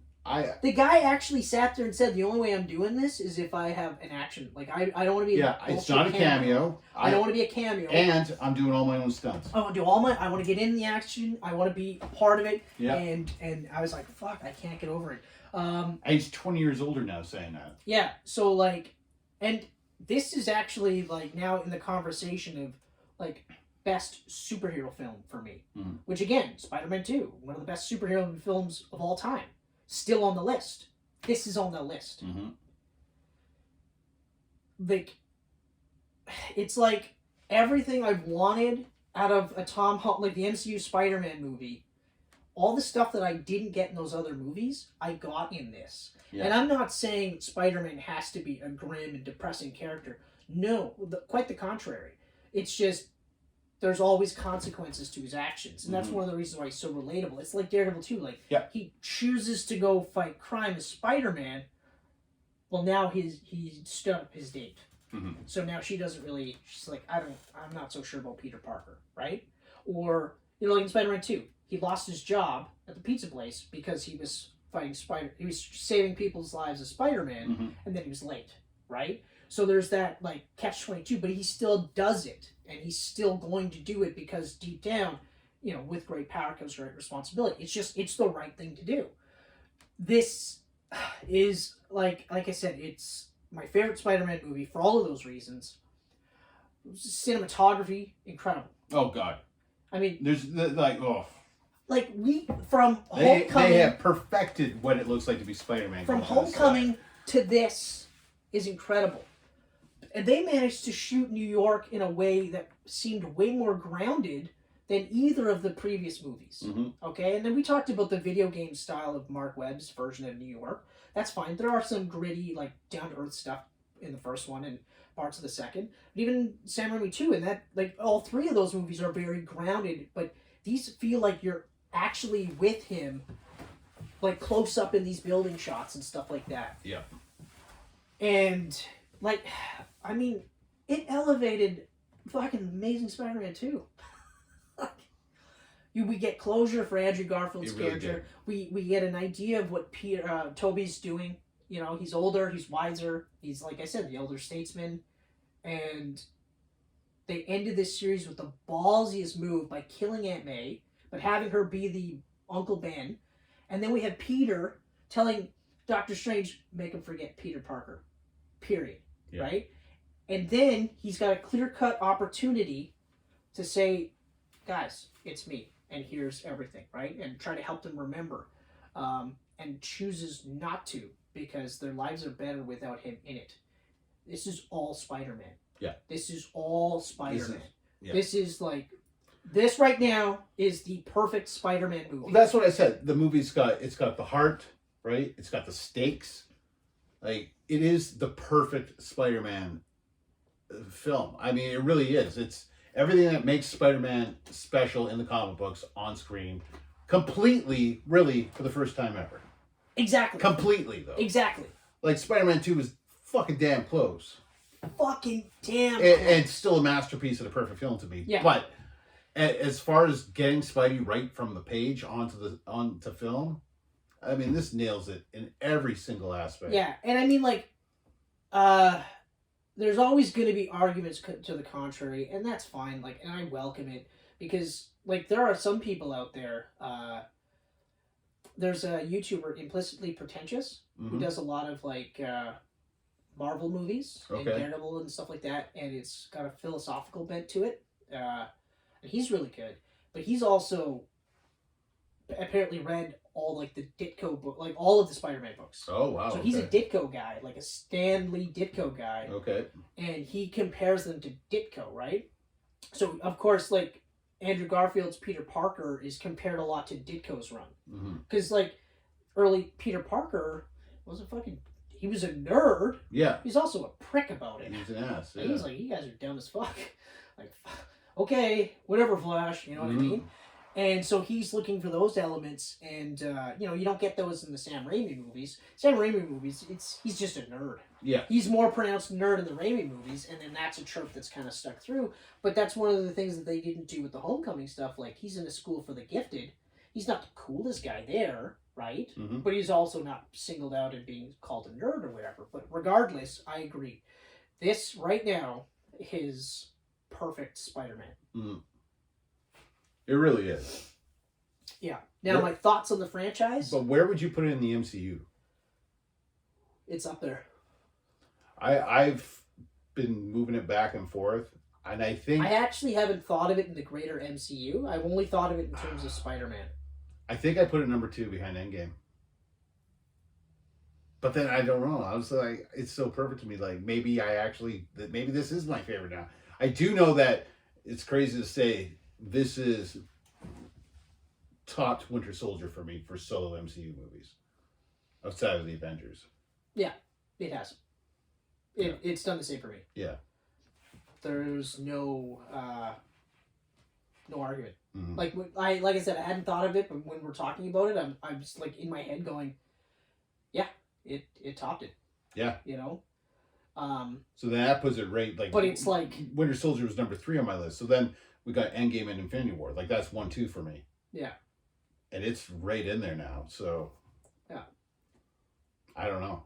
And then it makes me question my entire MCU listing as it is completely, because do I pull in Spidey 1 and 3 and Amazing now? Are those considered MCU films now? Is Iron Man still the first MCU film? Or is it Spider-Man? So many questions. So let's stop. We were going to look into the future. Well, let's just go. But I'm stuck in the past. Let's go with thoughts on the franchise. Okay, thoughts on the franchise going forward? So, before this movie came out, like literally, I think a week before it came out, what's her face? Amy Pascal comes out and goes, "Get ready, guys, because we've got Tom Holland for 3 more movies with the MCU, so buckle up." Yeah. And then 2 days before the movie came out, she was like, "Oh, guys, we got 3 more movies for Spider-Man. We don't know about Tom Holland or the MCU. I don't know where you got those ideas from. It's so crazy that you would think that." And then Kevin Feige's like, "We have at least one that we're working on right now." Yeah. And then Tom's like, He's like, I don't know if I'm gonna. I think I'm done. And he said, like, a couple of interviews, he said, like, I think I've told the story that I want to tell. He's been saying things like he wants to start a family and all this other fun stuff. And you know what? I think if that's the case, good for him. Like I said that weekend, because there's this, which stands to make $1 billion plus, and then he's got Uncharted coming out next year. Yeah, that will. That's not going to be $1 billion movie, but that's another nice chunk of change for him. It is. And it's a different type of movie for him, so it's going to open up more opportunities for him. Although, everything he's done in these movies, there's like, for any director that looks down on these types of movies, how could you watch this kid's portrayal of this character and go, "Oh, it's a fucking Marvel movie, though." Yeah. Like, fuck. fuck you, man. He's acting his ass off. Yeah. You know? I do think that Tom will stick to it. I think he's going to on a little break, and it's going to be easier for him now too, because now it's just Spider-Man, so he's going to do one every 2 to 3 years.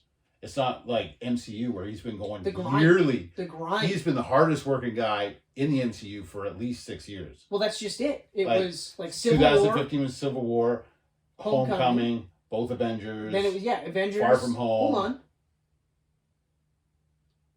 Was Avengers?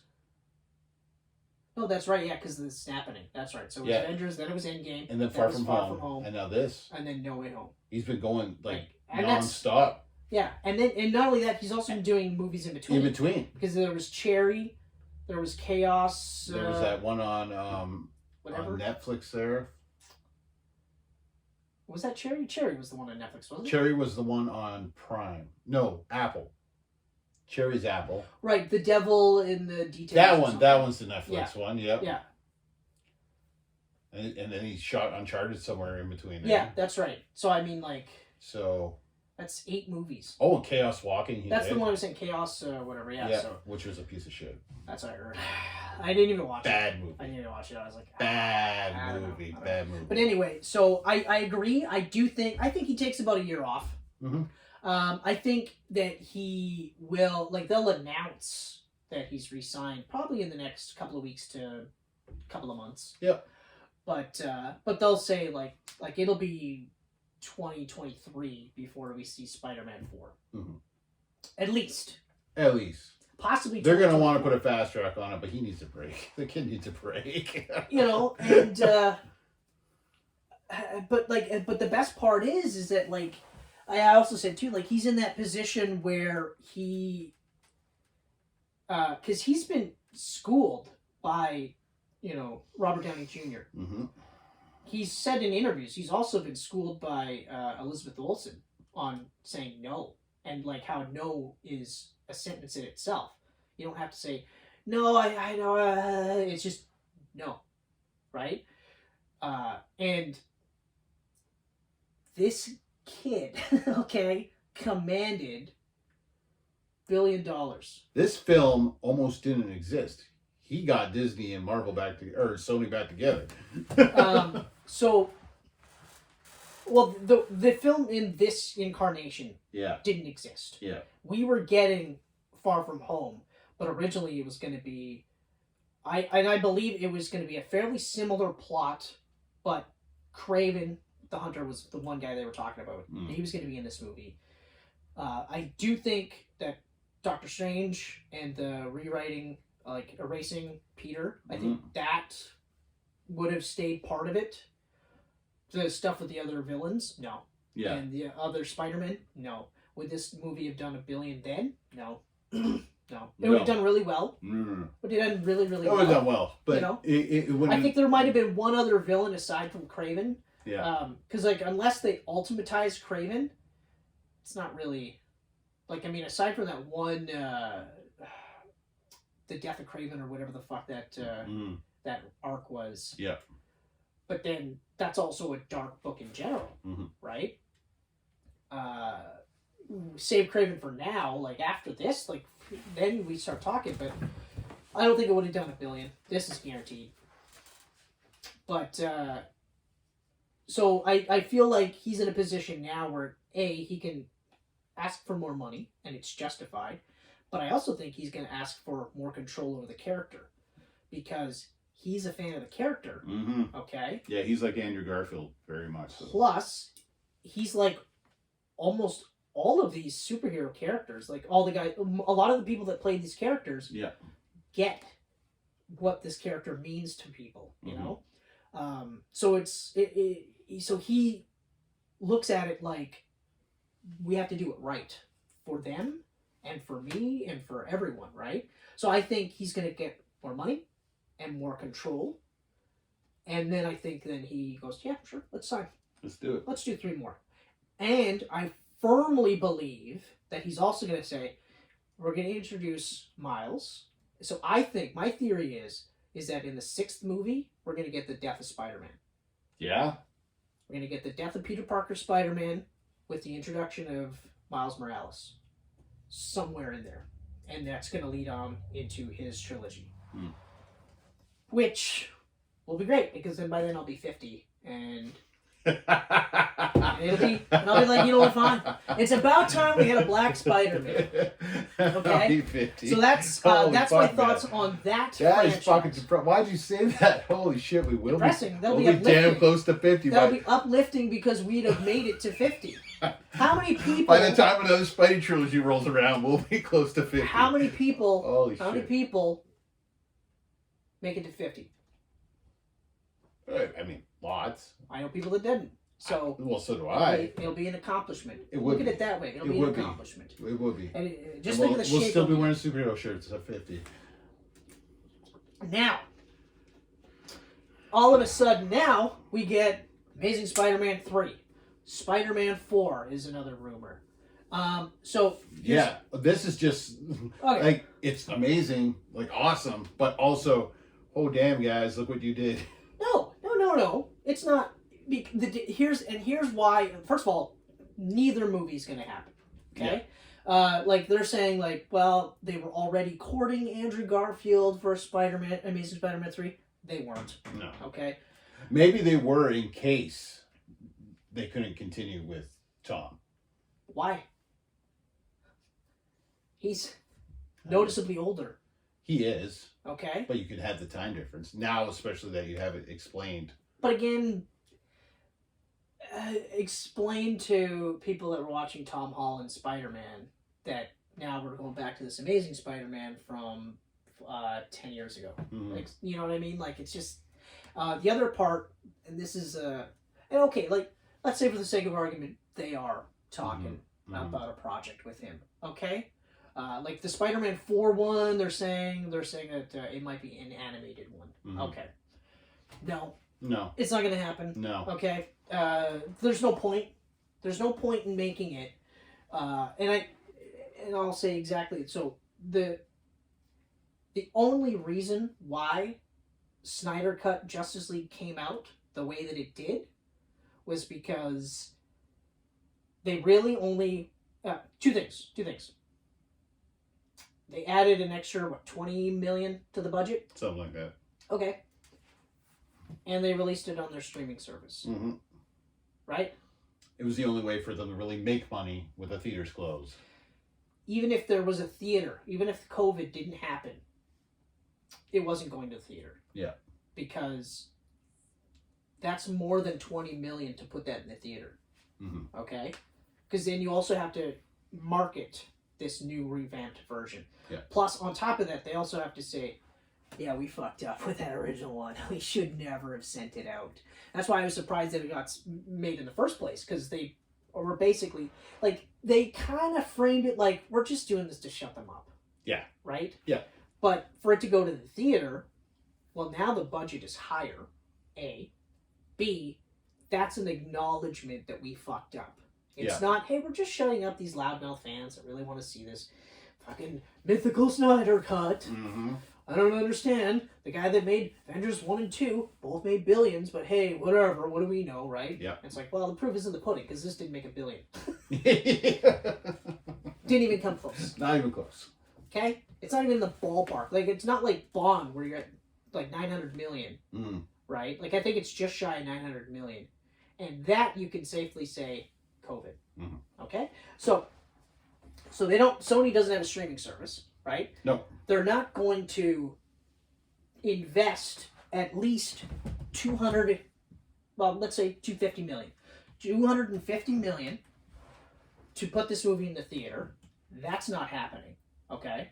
They're not going to invest 250 million to shop this to a streaming service, which will probably be Disney or maybe Netflix, but probably Disney, right? Mhm. They're not going to do that because they're basically saying, here's 250 million, we're going to light that on fire. Hey, Disney, you make all the profits. Yeah, we'll have a contract and, we'll whatever, but essentially they're saying bye-bye profits.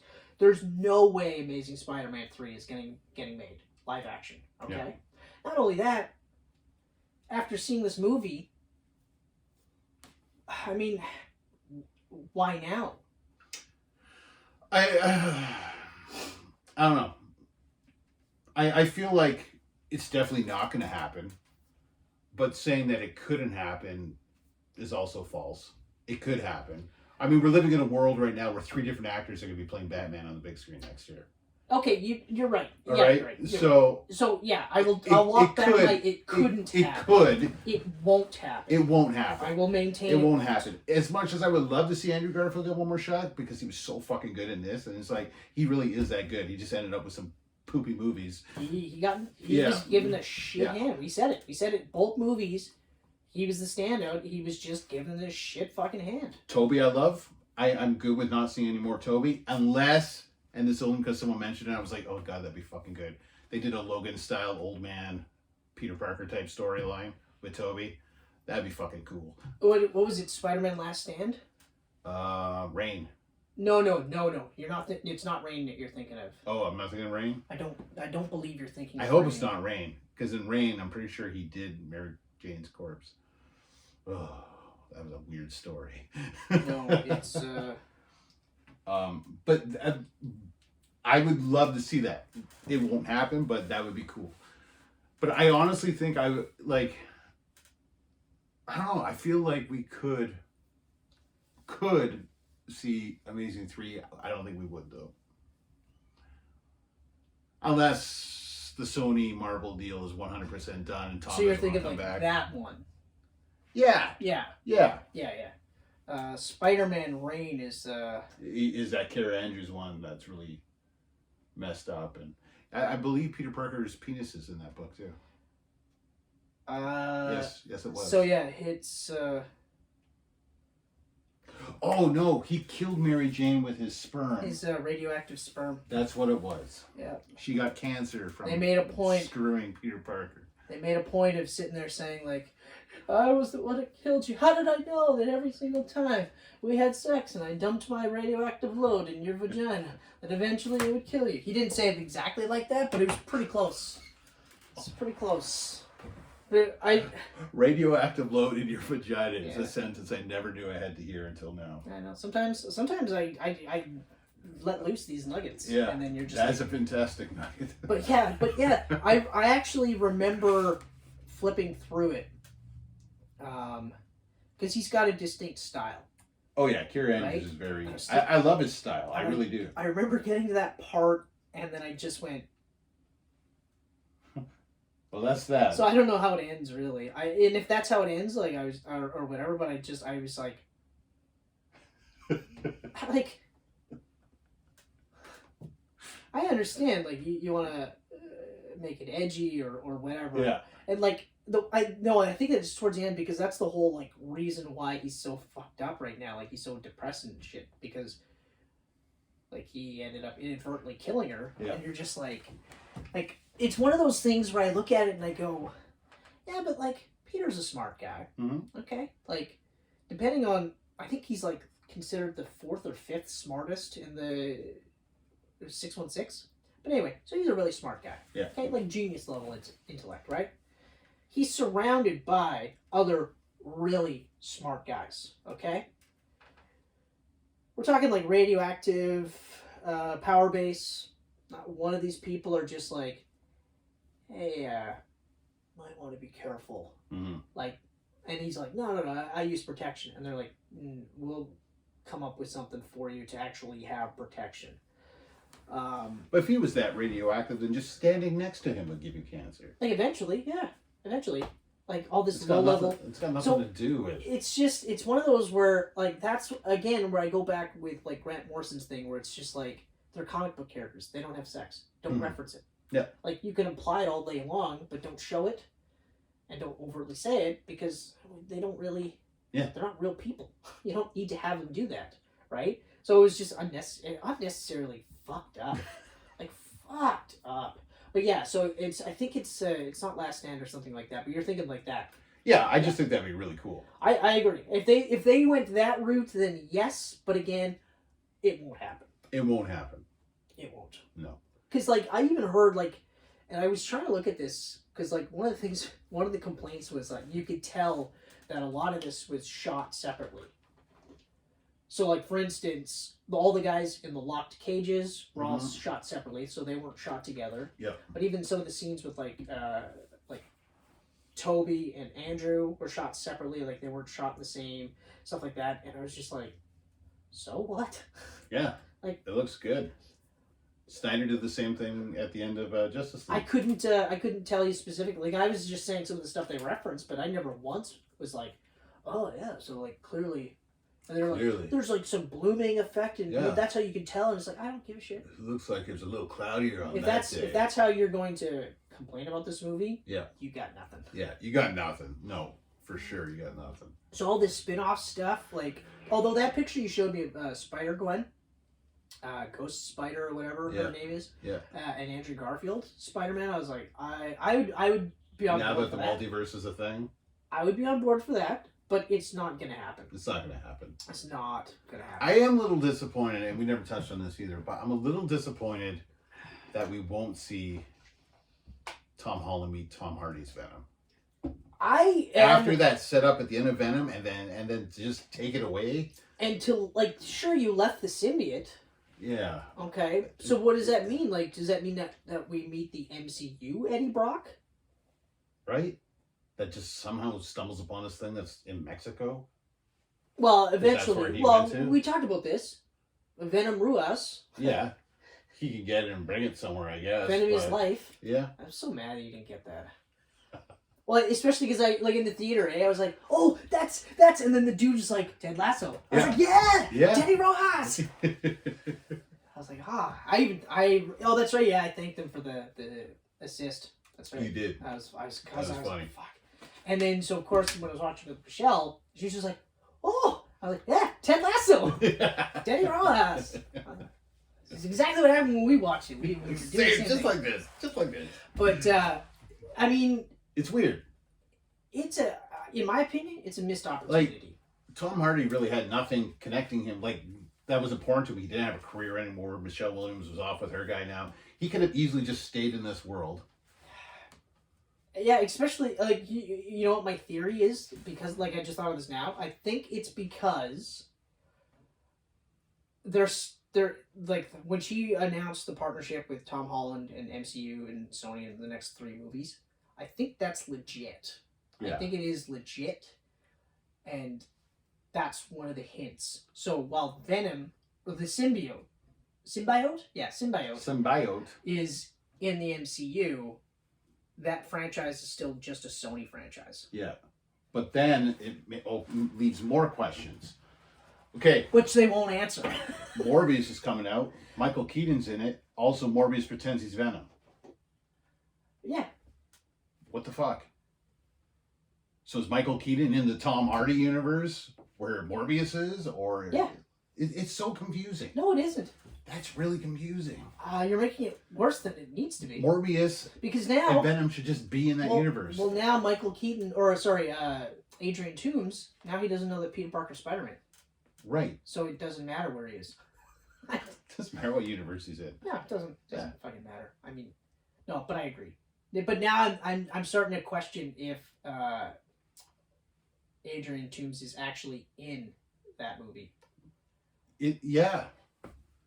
I think it might. Now I'm thinking it's like a teaser, a misdirection. A misdirection. Could be. Because then it goes back to the Tobey Maguire Spider-Man poster. Yes. Right? That's right. But, I mean, until we watch Morbius, we can't really say for certain. But I do think Morbius will give us a better idea of how they're going to handle... Unless things are fucked up in different universes now, and that's why we're going to have Multiverse of Madness. Which is also possible. Maybe things have been Which is possible. shuffled around. That reminds me. So, because, like, the Sorcerer Supreme theory is prevalent, and obviously we know that he's in... the Multiverse of Madness as the main bad guy. The scene where... So anytime we see Doctor Strange and his hair is slicked back, I think that's Sorcerer Supreme. Okay. And then when we see... Because, like, we see... When he does the spell, like when he's talking to Peter about doing the spell, hair is slicked back. After that, every time we see him afterwards... the hair is down. So that's like that's a theory that he wasn't because he's a little bit of a prick there. Like he's a little flippant. Like he's playing it off like yeah we do this trick all the time like it's no big deal type of thing, right? But then afterwards, next time we see him, like he's already got lizard and his hair is like the way he normally looks, right? Because it almost looked like a wig when it slicked back or whatever. That was a theory. So like parts where he is the Sorcerer Supreme, that's one of them, and that's also why he's kind of like a bit of a prick later on type of thing. But it's one of those where I'm like, I don't know. Like I am gonna definitely see Multiverse of Madness though. Oh, definitely. And regardless of Raimi, yeah, I mean, yeah, that's a huge selling point. But can't wait to see it. Oh yeah, I'm interested to see it. When's it come out? March? Yeah, I think so. And all the multiverse ramifications, just to see how they start really sort of tying that into like Ant-Man and Quantumania and Kang and all that other shit. Like it'll be really, really, really interesting, and hopefully, because Morbius comes out after that, doesn't it? Morbius is out January. Oh, okay. Yeah. So Morbius, I think, will give us a pretty good idea of how Venom is going to operate. But then again, yeah, like it's really tough to say. But I do think this is just me like spitballing. I do think that Morbius is going to be like Venom, where it's contained on their side, so it's in their Sony franchise. Which also, I think, is kind of like, I mean, I know I just did say that I think the Sony Marvel deal is already done, but maybe it's not, and that's another reason why this has ended the way it is, because, like, you could have Peter reference Avengers and Tony Stark or whatever, but the Marvel side, they won't reference him because as far as they know, they just know Spider-Man, right? So you could offhandedly reference Spider-Man and have no emotional tie to it, whereas it'd be harder if he was stuck in, say, Venom's world. Yeah. Like we said, like all the characters, his main core cast would have to go with him. So then there's this giant hole of people going like, why aren't we looking for Peter? Yeah. Like, why aren't we trying to find Spider-Man? Like, you know, there's a chunk of people missing. For now, it's perfect. He can go anywhere, and no one will miss him. And Feige did say he's the one that can go anywhere. Yeah. He did say he can go across. He's multiversal, so he can go anywhere. So, I ultimately... And that's how. Yeah, no one knows now. I do think he is... I mean, who knows? They might even introduce Miles already. They could. I think because Miles is Sony. Well, Miles would be Sony. Yeah. I don't know. Ultimately, well, I don't know. They had Miles' uncle in Homecoming. But it's Sony. Yeah, but what I'm getting at, like MCU. Yeah. Can't do Spider-Man Miles Morales. Not unless Sony's involved. Exactly. That's so. I was gonna say anything Spider-Man related. I was gonna say Sony. Like they could do that, but then I was like, well, no, they can't because it's part of that umbrella. Yeah. Right. But yeah, so ultimately, yes, I do think the partnership's already in place. MCU, Sony, they've already shook hands. They might as well keep shaking hands. Got his big pay grade. Yeah. You know, and I guarantee you, he's also said like, I'll do it. I need a break. Marvel Studios is never getting Spider-Man back. Like Sony is, especially now after this box out, Sony's never letting go. Fucking Disney would have to mortgage serious properties to say, hey, and I actually, honestly, I don't think they're looking at it that much because they still have the merchandise rights. Yeah. So. Like, yeah, they're still making cash. I mean, they got the animated show coming out. That's going to be them, not Sony. Yeah. I'm looking forward to that. I want to see that. Freshman year? Yeah, I want to see how that is. I'm looking forward to it too. I hope it's a little different animation style though than What If. I don't know if I really like that What If animation. You know what? I don't mind it, but I feel like it's only really good for What If. Yeah. It sets it apart. Yeah. Because none of this is supposed to be canon. So it's supposed to just be like fun. So it's a nice little diversion, right? I don't want the animation style to be similar to the most recent cartoon, though. The one that's apparently terrible. Which one's that? The most recent one? I don't know. Oh, okay. I don't fucking... Yeah. Or maybe it'll be like X-Men animated series because they're bringing that back. Maybe. I don't know. I don't think so. Anyway, so that's my thoughts on the franchise. Where do you see the franchise? Pretty much... I think obviously a new trilogy with Tom Holland going on is the most. It's probably going to happen.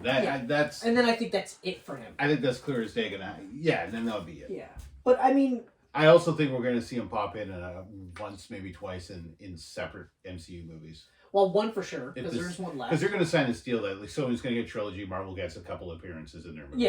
Yeah, exactly. Yeah. Which like. Do you think I'm not gonna want to see Spider-Man in other Marvel movies? No, I'm good. I want to see. If Young Avengers happens, fucking have Spider-Man lead that team. Yeah, exactly. I'd be fucking down with that. Yeah, I'd be okay with that too. Yep. Especially because what is it? America Chavez is in Doctor Multiverse Strange. as well. Yeah, she's in Doctor Strange. They've got Kate Bishop now in Hawkeye. Kate Bishop. We've introduced Patriot. Miss Marvel's coming out. Yeah, Miss Marvel for sure. Who else is there? We don't have Hulkling yet. Wiccan and the other Speedy or whatever. Yeah, they were introduced. We'll find out if they ever actually as fictional things from Wanda's mind. So I don't know if that's real or not. But... Well, that's just it, right? Yeah. But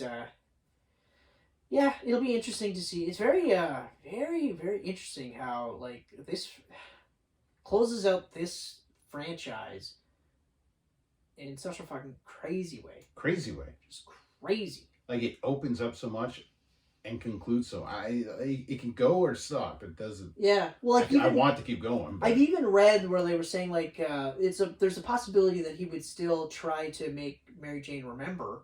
And even Michelle said that too. And I was like, yeah, but they're going to Boston. They're going to Boston. She's gone. They're out. You know. That's her. Maybe in the third movie of a new trilogy, they come back. Maybe. But, like, you know, he's not going to go to Boston. Like, I mean, sure, if he ends up in Boston fighting whatever, because it could happen, but no. I wouldn't write off them not appearing altogether, but I don't think they're going to be... they're not going to be main characters. No, it's all new supporting cast, but I actually think you might see them, like, in a picture or something. Yeah. I don't think he's going to interact with them at all. Because in all honesty, all it's going to do is make us want them back, right? And then it would undermine this. Yeah. You know? So, it would be like if at the end of the movie, he gave her the letter and he said, hey, look, you know, because she's still wearing the necklace, right? Yep. But if he gave her the letter and then she was like, I remember.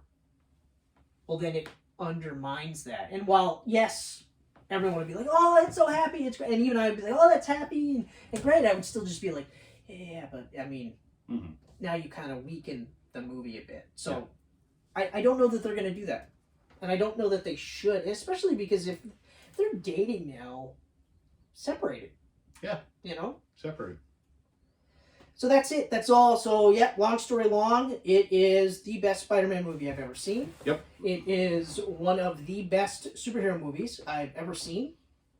I can't wait to physically own this and watch this. Oh, man, I'm going to get the Spidey bug. I know it. Like, oh, fuck. I have already the Spidey movie, bug. The shirts, the toy. I know whenever I see any of this I started rewatching Spectacular Spider-Man again. Yeah. Like, it's I'm going to... Oh, it's going to be hard for me to hold back on a lot of cool shit. Yeah. Oh, yeah. Yeah, it's going to be hard. The one saving grace, though, is I find that in terms of T-shirts, this franchise has, like, had the worst run for T-shirts. It really has. You know, like I got that one... you got that one cool one where Hot Topic? Is that where you got that? In Duluth? No. I can't remember where I got it. I bought it online, but I bought it like a weird site. I tried finding the site again just to see. But it wasn't Hot Topic or any of the normal ones. Oh, okay. It was a deep cut for that one. I just saw it and I was like, okay, I'm buying it. Yeah. Because it looked awesome. Yeah, I still have it actually. But that's it. Like, even some of the stuff coming out with the new shit, I was just like, it just all looks so... It's all just terrible. And I mean, like, I don't really need much. You know what I'd like actually just one T-shirt of like each costume. You know. That'd be sweet. You know, like one of the Stark shirt, one of the No Way Home, like his advanced suit. Yep. Right. Which I actually really like, and I like that we got to see more of the advanced suit too in this movie, just because like it's his Spider-Man. So like he wore a lot of suits in this movie. Yeah. Wore? Well, technically, he had the Iron Spider. Yeah, the Iron Spider. The integrated. The advanced, the integrated, the inside out. The advanced, well, that counts as Do you count one it, costume. I'm counting it as one costume. Do you count it though? I don't count it separately. If it was in a video game as a skin, it would be a new costume that you unlocked. Fair enough. Fair enough. No, that's fair. That's fair. And then it's the final one. And then the final, yeah. I mean, fuck, even if we just got one more movie of just the final suit. I swear if they do a new movie and he's not in that suit at the beginning, I'm gonna fucking snap. Or he's in the suit for like the first fucking first half hour. And he gets a new costume. And he gets a brand new costume because of toys. No. Yeah. No, I want one whole movie in that suit. You can. It's bright red and blue. You know what that suit immediately reminded me of? The fucking PS4 Spider-Man suit that you get before the super suit or whatever the fuck it's called. Oh yeah. Yeah, like the classic suit before it gets all damaged. Yeah. Battle damage it, write it off, get a new suit if you want. If they do another suit though, give me this PS4 suit with the white. But you're right. The symbiote was left there, so we're gonna see Black Spider-Man. Yeah, but I don't think we're gonna get that. I think it's gonna be. I think they're gonna do it smart. They're gonna do it the Thanos way. 4 is gonna be Kraven and whoever else, because they'll have had the Kraven movie out by then. Yeah. And then they'll be able to say, "Hey, remember that guy that we spent a whole movie telling you is a badass? Here he is, fighting Spider-Man." Right? And then, but we'll get hints of the symbiote there. 5th one, almost entirely symbiote. I just really hope like a 4th movie's not underwhelming coming off of this. If you're going to like Kraven, if they coming off of these guys,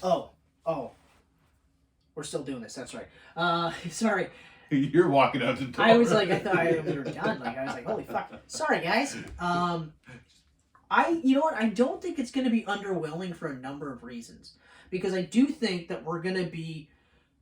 I think it's going to be like either, late 2023 or mid 2024 before we get a 4th one. Yeah. So there is going to be that a little breathing room there. Breathing room in between. And then whatever mystery role pop up that he has in between. I think so. We'll have that little bridge point so people go, "Oh yeah, Spider-Man," right? And then once we get to that point, people will be like, "Oh yeah, okay, let's see this fucking movie again," right? And then just depending on who they get to direct and who they get to write, there's a very good possibility that we might get Sam Raimi directing these Spider-Man movies. Depending on how it goes with Doctor Strange. That would be weird. It would, but I mean, at the same time. But you're right. They need a new director for this new trilogy. Well, yeah. John Watts is going off to Fantastic Four. And honestly, off of this, I mean, fuck. Yeah. His Fantastic Four, I think, is going to be exactly like it should be. I'm fully family, heart, bonkers, fucking sci-fi bullshit. Like it's. I want a Spidey appearance in it. I do too. I want Human Torch and Spidey. Yeah, so do I. Flying together. And I'm hoping that's the one, but I mean, we're not getting Fantastic Four until what? 24. Yeah, so yeah. I think we'll get a Spider-Man cameo or something along those lines before that. Yeah. And then, like I said, probably around 2024 we'll see Spider-Man 4. But yeah, like I mean, in terms of director, they need a director. They might use the same writers. It's entirely possible. I mean, they've got a really good handle on this Spider-Man and this Peter Parker, but who knows? I mean, maybe Tom will bring somebody in. Who knows? Yeah. It's really interesting and hard to say exactly how they're going to go about doing it, but I mean, who knows? Now, regardless, I'm excited. You know, and I'm not even gonna want to say. I don't even want to say like it's gonna make another billion or whatever. I'm just gonna say like we'll just have to wait and see. Yeah. You know, but yeah, I'm excited. It's gonna be a long couple of years. Fucking right, it is. But like you said, like where there is Spider-Man stuff coming down the pipeline, which is great. Plus, like I'm on the Spider-Man kick now, and I have been leading up to this. But I mean, I'm gonna be rewatching these movies, and then, I mean, this movie is. Yeah. We're gonna fucking grind this movie. Oh yeah. I got at least another 1 or 2 times in the theater with that bad boy. I'm going at least one more for sure. I can feel it. I got to see it on the big screen again. Like if they start saying like, "Hey, we're gonna lock down in 2 weeks," I'm in. I'm gonna go like, "Oh, okay. Well, 7 days in a row. Spider-Man No Way Home." But yeah. So that's it, ladies and gentlemen. This has been one of the longer camcasts for a single movie we've done, but I mean, I doesn't touch our end game time frame. I was expecting it, so as always, Ken and I really appreciate all the support. Yep. You know, I say I like leave comments and stuff like that, but I mean, fuck, you do you. You guys just keep watching us, keep telling your friends, keep subscribing. That's all great. And just keep, you know, watching us like on YouTube and on Facebook and on Twitter and Instagram. I actually wrote this down. Did you write it down? You read it off? Kind of, sort of. You know, and you know, hear us on SoundCloud and Apple and Google Podcast, and read us on geekpantsmedia.com. Ken and I have both made a pledge to actually add more content to the website starting next year. Yep. So yes, for sure, you will see stuff from us starting next year. Okay. I'm not giving dates, but you will see stuff from me for sure. January. I did say January 1st, but that's New Year's Day and we'll be busy. That's New Year's Day, so let's be real here. But you will start seeing it, and I actually I didn't say this with Kenneth, but I do have a goal to have something on that site every month. So all these ideas that I have, I'm going to start writing them down and then just throwing them. And I can't wait to read them because your last one that you wrote was fucking awesome. Yeah, so, yeah. Read it. So there's that. So that's everything. Check us out on everything, all of the things, you know. And I actually just posted the other day on there, too. So if you're watching this before the 2nd, I believe I picked this today, there is going to be some giveaways on our Instagram, on our Twitter pages. That's right. That's right. I forgot about that. Courtesy of me. All right? Yeah. So if you want to read Radiant Black or Stray Dogs or Noctera, all awesome books, you're going to want to follow our social media pages for sure. Okay, we're actually not going to wrap just yet because I'm going to piggyback a bit. Yeah, Radiant Black. Holy shit. Okay? I've been familiar with Cal Higgins for quite some time, but between this, his writing, and the art, I mean... Oh, the art is so good. It's even like hard to describe. Like the easy answer would just be like Power Rangers on acid, but like even that doesn't do it justice because like the book, oh man, like this is what comic books should be about. Like it's the best superhero book I've read in a while. Every issue I read, I never know what's gonna happen, and then I read the issue and I go, holy fuck, like how are they gonna top that? And then the next issue comes out, and I'm like, okay, well, that's how they're going to top that. Yeah, they did it. They keep giving me this story piece by piece, and every single time I'm like, I want more. I want more of this story. Delicious. I have no idea how this is going to pan out. And even saying, like, Power Rangers on acid, you know, I say it doesn't do it justice because you're immediately starting to think, okay, so it's just like big monster battles and mechs and stuff like that. And it's not, but it might be. I have no idea. Like, I really don't. If I were to describe it, I would say it's a fusion of Power Rangers and Darkhawk, actually, would be the best way that I would say. As soon as I read Radiant Black, I was like, oh man, I'd love to see this guy write Darkhawk. And now Kyle Higgins is writing Darkhawk, and it's fucking awesome. And the costume looks really cool. The new costume is really cool. I'm a sucker for that old classic. That's the one I want. Behind you there, but I mean, like... that's not even the old one. We talked about it. The old vintage one. That's damn close to the old vintage, though. It's not like the new one. The new one's got, like, energy wings and stuff. No.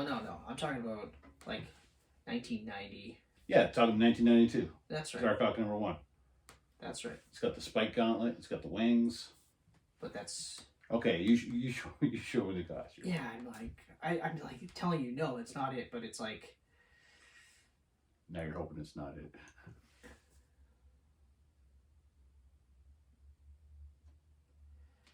The color's different. There's a trim on the wings. None of these bands here. Mm-hmm. Yeah, that's what I'm talking about. Okay. See if I can get a better shot. But it's damn close. Like, it's been altered a bit.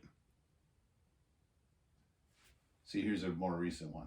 Yeah, which... Oh, actually, it looks pretty good, too. That looks like both of them put together. Yeah, so, like, that's kind of more what I'm talking about. More, the shoulder pads were more squared, kind of. It almost looks like Rom the Space Knight there. That's a deep cut, ladies and I think Rom the Space Knight, deep cut. This is more based off of the Annihilation time period design. It is. That's It still looks awesome, but I'm a sucker for that original. It's fine. I love the original one too. I love the original But one. isn't the new Darkhawk? It's not Chris Powell though. No, it's Connor Young. Okay. New character. Okay. Yeah. Oh, well, we'll see. I mean, we'll see. Yeah, we'll see. We'll see how it plays out. We'll see. Hey, you know what? Mm-hmm. Miles Morales is Spider-Man, so... Why can't Connor Young be Darkhawk? Was it Sam Alexander as Nova?